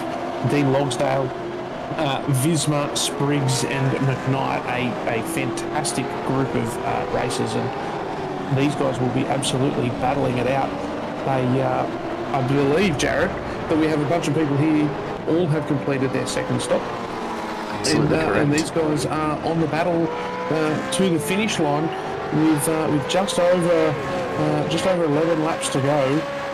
I'm interested to see whether this is similar to race one and a bunch of guys that are locked head to toe and unable to do anything about it, or do we have a battle pack brewing here, Jared, that's going to see some fireworks explode? Well, with Mark Boynton coming in for his stop, Lorne McKee ahead of these guys yet to make his second stop. So effectively, you're going to see Dean Logsdale end up in fourth by the time second stops are all said and done, assuming no other changes on track, of course. So really, these guys just outside the podium positions by the end of this race, if they can keep it together. Like we said in the first race, I don't see the benefit in pushing for moves that aren't there. You're really just going to be waiting for a mistake from the driver in front, rather than trying to force something that really isn't there to be taken and risk a whole lot of championship points at this early stage of the season. I think that with 12 laps to go, though, Jared, you really, as we say that, a move is made. Nothing like being made to look like fools. But what I do think, Jared, is that with 12 laps to go, whilst there is still that little niggling risk versus reward, we see another move now on with Visma all over McKnight there, with those two guys deciding to swap a little bit of paint. Luckily, it's orange on both cars, so not a huge amount of effort to clean them up. But what I would say is that whilst there's a risk versus reward thing to weigh up in a situation like this with 12 laps to go, you absolutely spend those 12 laps doing everything that you can to force a mistake from the car in front and really try and get something, as we now drop all the way back to the battle for 25th between Arnold and Rowe, as we see those guys potentially thinking about a big old braking duel. Nothing like teammates, Jared, on a track like this deciding that they're going to get into an argument over who can press the brake pedal latest. Absolutely. We've got a couple more packs going on here as well. Chad Vigar ahead of Damien Cairns and James Hardy. Cairns has a big look up the inside as we come to keyhole once more. Bit of a lock-up from one of the cars in front, throws some smoke in the way, and it's really going to be like this from here to the end of the race, right? Most of these drivers, in fact, all of the drivers with the exception of Lorne McKee, have made their second stop. Jordan Ferguson, 21st, the only other one really to think about a second stop at this stage. So effectively all of the stops done and dusted, as we see Brian Minogue from SLS Racing making a move around the outside and setting himself up beautifully for the run through the S's. Can he close the door there on Clifton? He does, and he's going to make his way up and over that transition in attitude of the cars. Really, really difficult to keep control of them as you make your way up and over the top of the hill. But down we come again for the run through Thunder Valley, and Minogue will be able to open that car up and just let it sing all the way down. A slight kick to left, and then of course through Carousel once again. He's made that move stick. A lot of debris on the inside of Carousel there. I'm surprised we haven't seen a spin yet, but I may have just cursed someone to it, so the question will be who it is that falls foul of us commentators again this time. The pack though, you can see starting to line up here behind Minogue. You've got Clifton and Schroeder from Accelerate, then Chad Vigar, Damien Cairns, James Hardy all on the back of it now. So what was a battle between three is now a six-way battle for position number 9. And they've got about 10 laps left to sort this one out. Yeah, they do, and those 10 laps are going to go incredibly quickly. We've talked all night, Jared, about the fact there's only a couple of passing opportunities here, so it's a trap that drivers fall into. You get up through the keyhole as we see a huge move. There's contact. And contact. So Damien Cairns getting caught up with Mick Clifton there. That is an awful spot for those cars who stopped, and yeah, glad he could find reverse gear. Mick Clifton backs it off the line and gets out of the way. Damien Cairns goes across the grass, makes contact there with Chad Vigar. Oh, that's going to be lighting up race radio right now. That was not the rejoin that you would have wanted to see. And Vigar gets it spun around and underway once again. Damien Cairns making his way back up through the track as McCune makes her way past now. Whether he's backing off here to redress, because he's certainly not at the sort of pace I would expect coming down through Thunder Valley. I think he's actually waiting at the moment for Chad Vigar to catch up. But it's a long wait because Vigar's a long way down. I think he's going to have to decide to just take the penalty if it's issued at this stage because he's got a lot of positions to give up. That was always going to happen, wasn't it? It's just forcing the issue where it probably didn't need to be, and it's a very tricky corner at best of times with the amount of debris that's been dragged out onto the track. At some point, someone was going to end up sideways through it. Yeah, absolutely, and of course, such an easy thing to do as a driver to, be frustrated. You've just been caught up in an accident that you didn't want to be caught up in, and just unfortunately hasn't looked at all of the tools available to him to understand exactly who's where, and a bit of an unsafe rejoin, and probably a slam dunk for a penalty that one. I think you're right that he tried to redress for so long. It's just time to get back about racing and cop your penalty on the chin and move on, as we see now straight back to China Beach and straight back to action in and around the battle for 14th. So Sattler in all sorts of positions on the track, and none of them were near apexes or the racing line. So he's had a couple of corners to forget, and lucky to get out of that one without too much of an incident. As we do dive back to the front of the field, the battle for fourth is continuing to remain nice and spicy, just how we like it, with Dean Logsdale, Spriggs, Jamie McKnight and Anthony Visma all clambering all over each other for the first of the minors once we are dealt with the podium. So these guys are absolutely head down, bum up. We are into the last 7 laps now, Jared, and these guys are doing everything that they can to put on a show for us. Absolutely they are. Keeping an eye on the timing tower, Jamie Dyke and Vanderkrant still only separated by 8/10, so despite Jamie Dyke pushing as hard as he possibly can, the tyres started to come off. Their last laps are 125.16 and 125.19. There's nothing in it between them. As I say that, Vanderkrant loses an extra 10th or 2, but he's staying in touch beautifully with Jamie Dyke, just waiting for Dyke to maybe step out of line and put a foot wrong there. A question in the chat around whether it's hard for the drivers to see other cars when rejoining. Look, it can be absolutely difficult to physically see the other cars around you, but of course in real world racing you're going to have a spotter calling out in your ear over and over and over again all of the positions of cars on the track around you. The stand-in for that, if you like, here in iRacing is a screen that will show you just how far away all the other cars are from you in terms of seconds. So you know that when you're looking at that relative screen, if you've got someone that's within a few seconds and closing rapidly, probably not the best time to be just jumping back out on track unless you're very, very sure of what's around you. And I don't think that's what we saw happen there.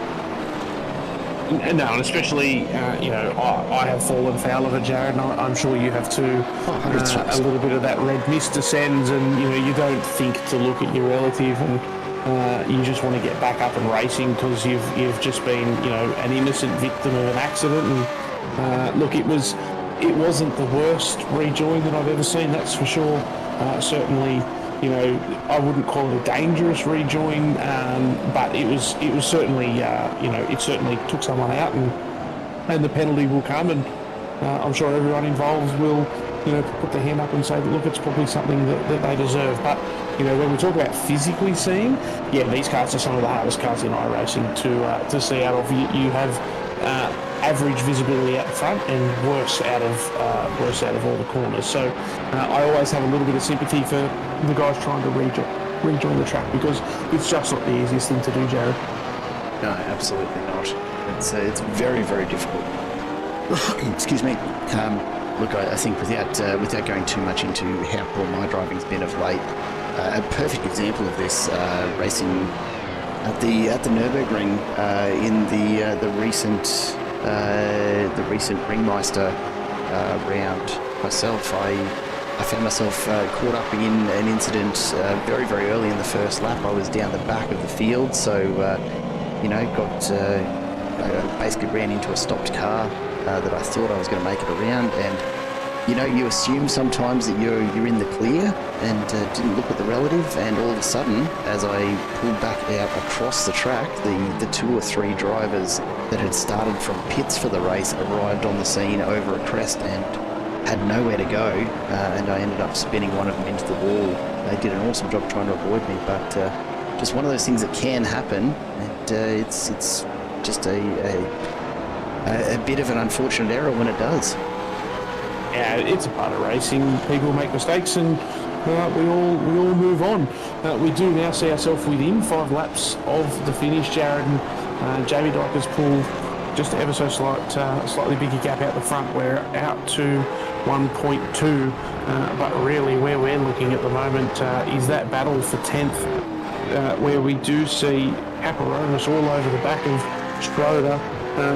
Caperonis having probably, I wouldn't say a race to forget, but certainly not the race that he had in the first race. Schroeder up 7 and doing a great job continuing to move forward.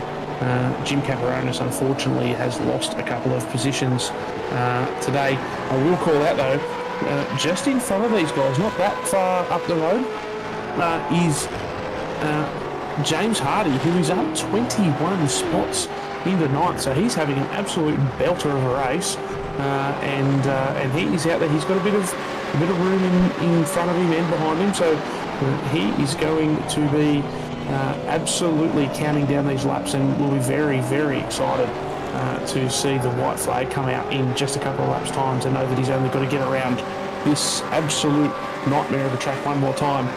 But a fantastic job, and you don't come up 21 laps on strategy alone. So James Hardy has had an absolutely fantastic race, no doubt about that. So we're watching the mirrors closely, though, because those three getting just ever so slightly closer and closer with every passing second, and it doesn't look like much of a gap, but it is actually, just under a second and a half between them. So they've still got a bit of a way to make up. Their lap times are certainly not going to reel him in too quickly, but he'll be seeing them in the mirrors, and he'll be doing his best not to look at them at this point and just focus on the road ahead.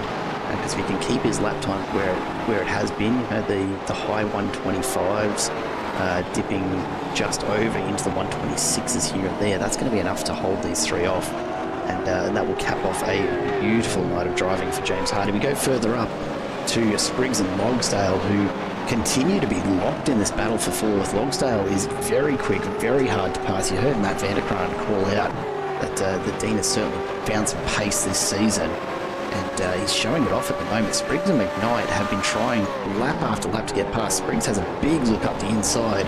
He's going to be thinking about it as we get into these last few laps, just sending it and really almost forcing his way through at that turn. Mark my words, it's one to keep an eye on. We'll jump back to Jim Caperonis, because he's really caught up, and he's going to make the move up the inside of Schroeder as they come down towards this turn. Schroeder on the outside, got to be careful with all of that gravel there. Find himself back on the inside and nudge. Caperonis has a little wiggle but recovers, and right back to where he was, just as quickly as it looked like he was through. Schroeder's done a magnificent job of keeping that car moving through the marbles, and look, maybe a little bit of a tap there on the way through, but nothing that I think is worth mentioning. That is just the nature of supercar racing. Yeah, it looked like Caperonis there tried to move back across in front of Schroeder and didn't realise that he still had just the tiniest little bit of overlap. So absolutely no harm, no foul in that move, and they'll get back about racing. Almost a fantastic pass by Jim Caperonis, and no doubt he will have another crack at that over the next couple of laps. As we said that, though, Schroeder has dropped back, so I'm not sure what's happened. We'll go back and we'll take a look there, but I think Schroeder's had a bit of an issue somewhere just beyond this. We'll jump ahead a little bit because on the exit, you can see he just gets very, very loose on the exit of Carousel. That alone Caperonis through, and that's been enough for Lorne McKee to also make the jump on through. So nothing in it from Schroeder. Not much of a wheel spin, but it's certainly enough on the exit onto the main straight for him to find himself at the back of this battle now all of a sudden.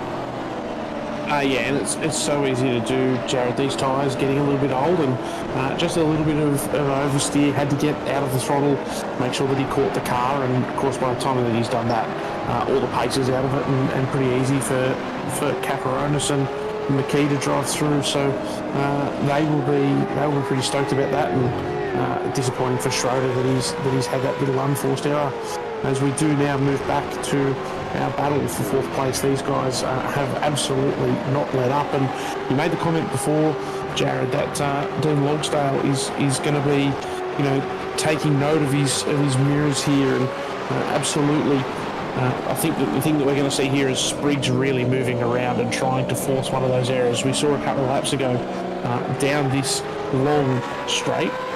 Long is a comparative term, but down into China Beach, and Spriggs really, you know, he made it look like he was going to put a pass down the inside, but Dean Logsdale showing fantastic nerve. He's done it again there. Spriggs has moved across to the inside, and Logsdale is just absolutely trusting himself and trusting his pace, and, you know, putting that car exactly where he needs to put it, and rather than resorting to driving defensively and arguing over the position, Dean Logsdale has absolutely got his head down and is focusing on driving fast, which, let's face it, the best form of defence is often attack. Oh, big contact. Saw that happening on the timing tower. Damien Cairns and Rick Vigar were back and forth a couple of times there, and Damien Cairns just pushing the friendship a little far, I think. Rick Vigar holds his line and Cairns ends up in the wall. We'll go back and we'll have a look at that again if we do have time, but we're on to the final lap now. Jamie Dyke out in front, looking very, very comfortable ahead of Matt Vanderkraan. This battle will continue all the way to the line for P4. A question in the chat about a Bathurst 1000. Absolutely, the Alliance Sim Racing Endurance Championship does include a Bathurst 1000 this year. That'll be running in about September. So do make sure that you keep an eye on the Alliance Discord for details of that. The next race, though, will be the Sandown 500 in, I want to say June, off the top of my head. Yeah, if my memory serves me correctly, it's either June 15 or 16, Jared.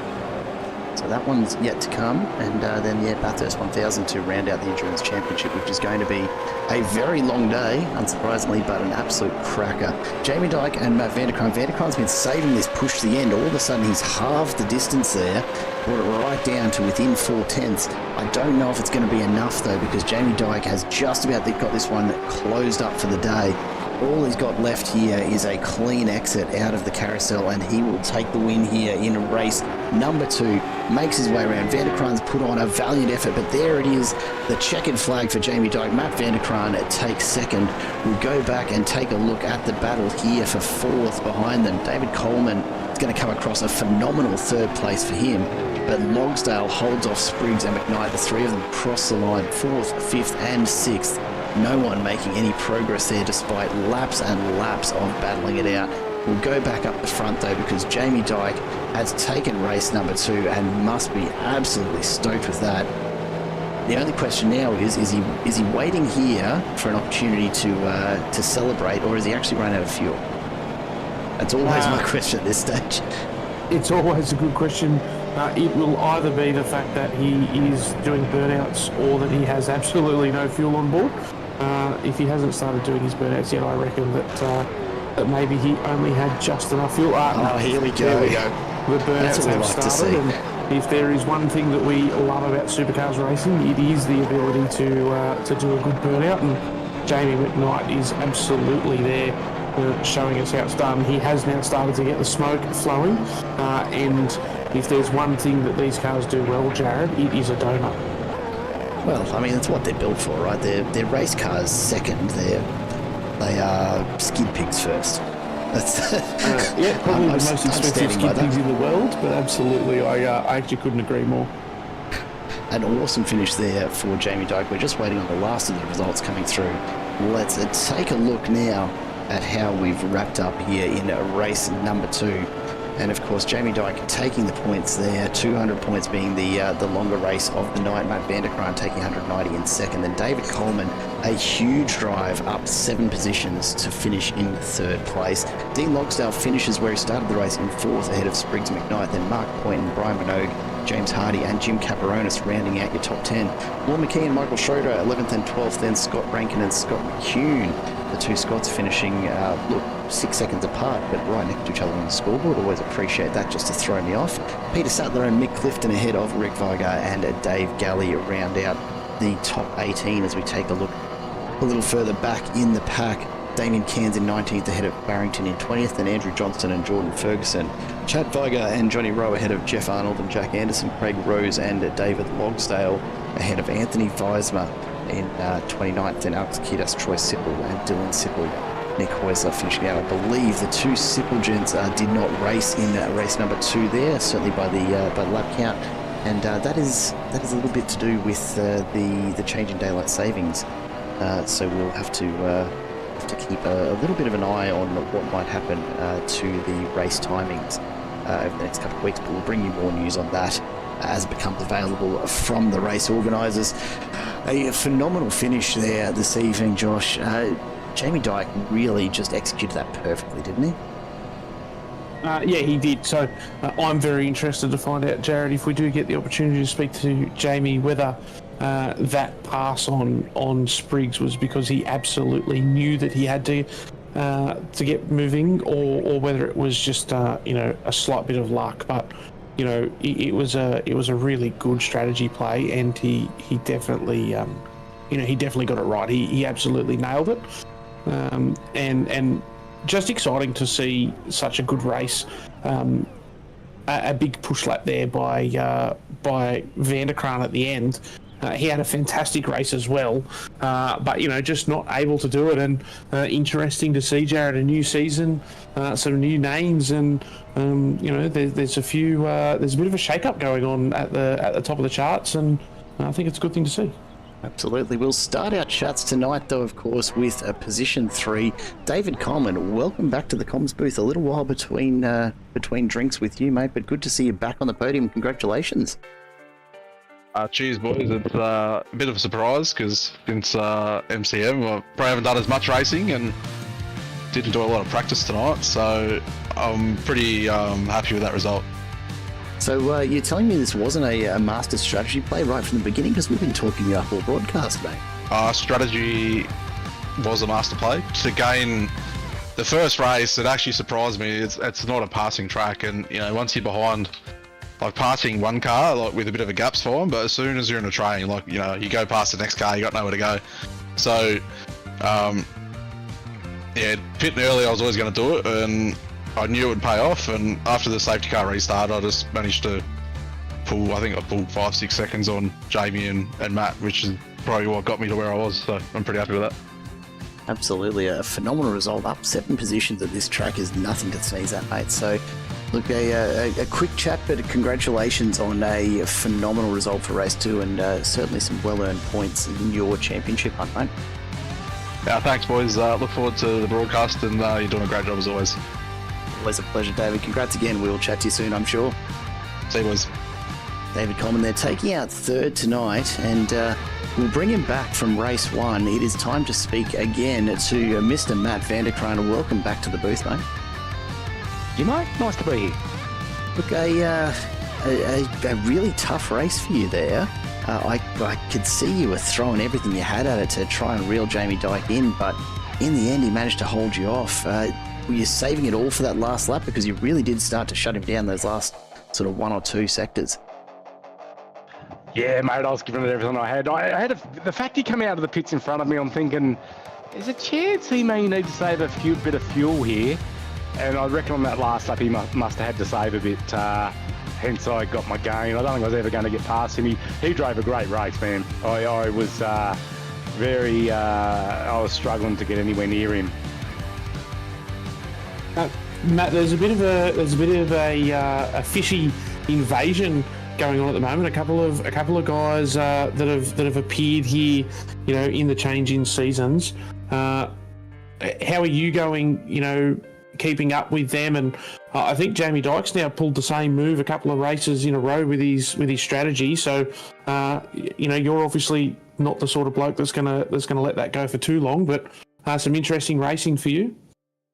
Oh, it's great, mate. I love the challenge. I love racing fast blokes. And, there's always been some fast blokes in this league. Now there's a lot more fast blokes, and just mixes it up heaps more. There's blokes getting quicker. Bring it on. It's bloody great fun. It challenges me. It stresses me. I'm knackered now. And, it's awesome fun. Who says computer games don't give you a bit of cardio, hey? I won't say games too loudly. This is sim racing. It's not a game. Thank you. Thank you. Mate, well earned tonight. I know you've put the effort in. A good couple of results. We'll be taking a look at the provisional championship points in just a moment on the broadcast, but I suspect you'll find yourself pretty firmly planted up towards the top end of that still. So well done on both results tonight, and we'll let you go and do a bit of recovery, hey? Cheers, boys. Love your work. Thank you, Matt. A P2 there in race number 2. Certainly not something you should be too disappointed about, Josh. No, absolutely not. That's, we talk about the hallmark of champions being the sort of people who, maximise their bad races. And, when you go away, and you get out, beaten on strategy, I think the point to make there is Matt Vanderkraan didn't make a mistake tonight. Matt Vanderkraan got beaten. And that's not a bad thing, but to be able to, put that together, and the result is a second, it's certainly not a bad time if that makes sense. No, not at all. And the only one to really hold him off the whole way, Jamie Dyke joins us in the comms booth now. Jamie, welcome back, mate. A phenomenal drive there in race number 2 for you. Congratulations on taking the win tonight. Thank you. How are we, boys? Look, I reckon we are probably significantly less stressed, more relaxed, less sore than you are right now. You look like you were pushing it all the way there for 38 laps. No. Not really. No. Geez, we know that you had this as a bit of a pet track. Was it really that much of a cruise for you? Well, here you can't overdrive the car. You need to keep good flow, and really the moment you start pushing, you start overheating the tyres, and then you end up in the wall. So it's really just about consistency and flow around here, and that coupled with it being extremely hard to pass in these cars, it was just a battle of attrition over anything else. I've got to ask, Jamie, we saw just before your pit stop you made a pass on Spriggs. Now, I'm very curious, did you know exactly how long you were going to be in the lane, and you knew it was critical to get past Spriggs so that you got out in front of Vanderkraan, or were you just sick of being held up and watching Vanderkraan drive down the road and it turned out to be an opportune move, and probably the difference between coming out just in front or just behind Vanderkraan in the end? I didn't mind sitting behind him, but when he started falling off, I thought, I gotta start having a crack here. And I knew everyone's fuel. I knew what everyone took, so I knew I had a few seconds over. I think I had like 5 seconds over Spriggs, and I had 1 second of fuel over Vanderkraan. So I knew I had to stay within 1 second. And then on top of that, I wanted to overcut him, because cold tyres around here is a struggle, even more of a struggle than old tyres. So, I just placed that. Spriggs had I think he had a slide out of turn 1, which gave me the run, and then I just sent it.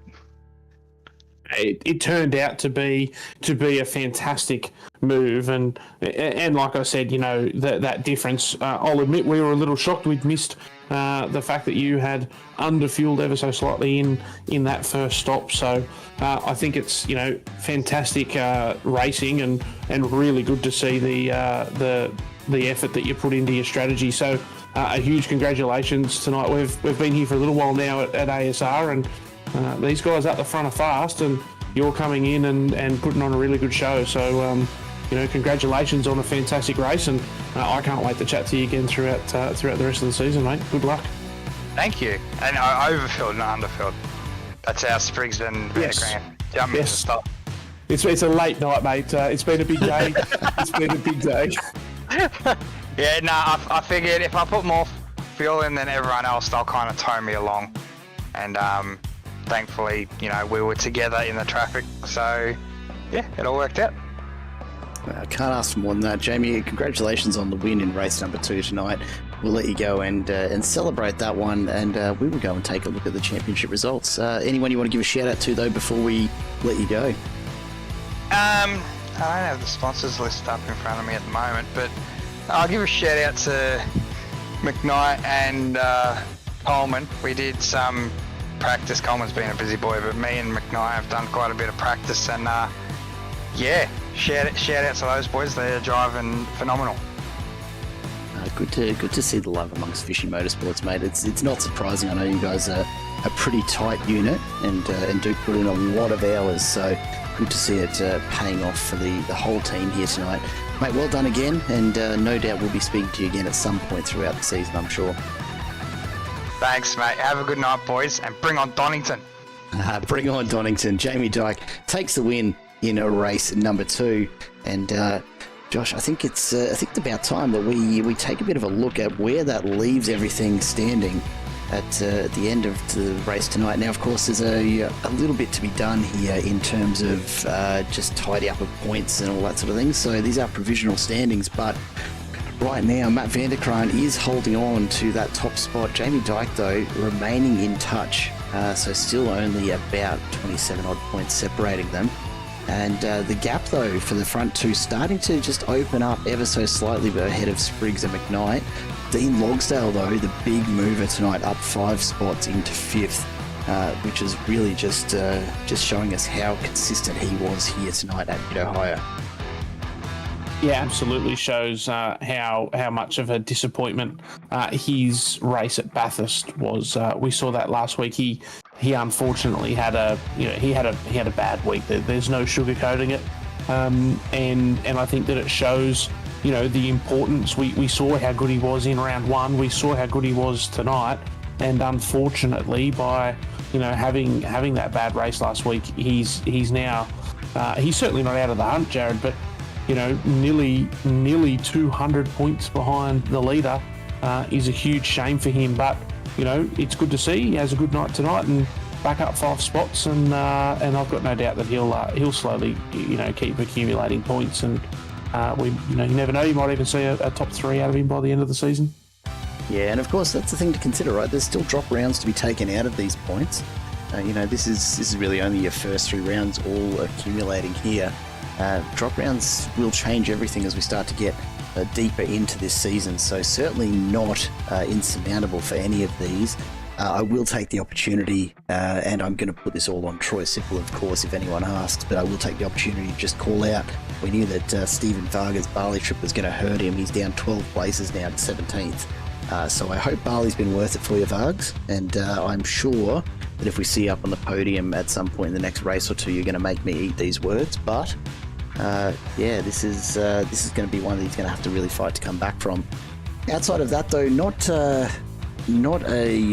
round without significant movement, really. I mean, you see Mark Poynton coming up a long way. David Coleman certainly jumped forward quite a few spots. Scott McCune, as well as Jim Caparonis on the charge, up 7 as well. So, look, it is early days, of course, but it's really indicative of what a good race, or rather a bad round, can really do to you, isn't it? Yeah, absolutely, and it's early days, but every point counts, Jared, and it's only going to be a few weeks down the track, and we're really going to be talking about how it's a tight battle, and there's 10 points here or 20 points there, and of course what that means is that these early rounds, you don't want to get yourself into a trap of saying, it's okay, there's early days, there's plenty of racing to come, because at the end of the season you realise how absolutely vital every single point that you can accumulate is. Absolutely right. And on that note, it's time for us to call it a day here at Mid-Ohio. It's a track that I'm sure these drivers are not incredibly disappointed to see the back of, honestly. And certainly I don't think Jamie Dyke is the only one looking forward to next week's round at Donington Park. We head to the UK for a much faster flowing circuit than Mid-Ohio. So looking forward to bringing that to you all next week. From Josh Harris and myself here at Simple Racing Broadcast, it's been an absolute pleasure bringing you the coverage here once again tonight for Alliance Sim Racing's V8 Supercar Series, with thanks to our major sponsors Quantum Tint Solutions and AA West Automotive, and of course to 24/7 Sim Services and Nicol Photography for their ongoing support of the series. We've got a lot more racing still to come here in the season. This is only round 3 of 10. So please do make sure you have subscribed down below so you don't miss any of the action still ahead of us for the rest of Season 4. Until we see you again next week, though, thanks very much for tuning in, folks. It's been an absolute pleasure, as always. Do stay safe, and from all of us here at the channel, it is goodbye for now.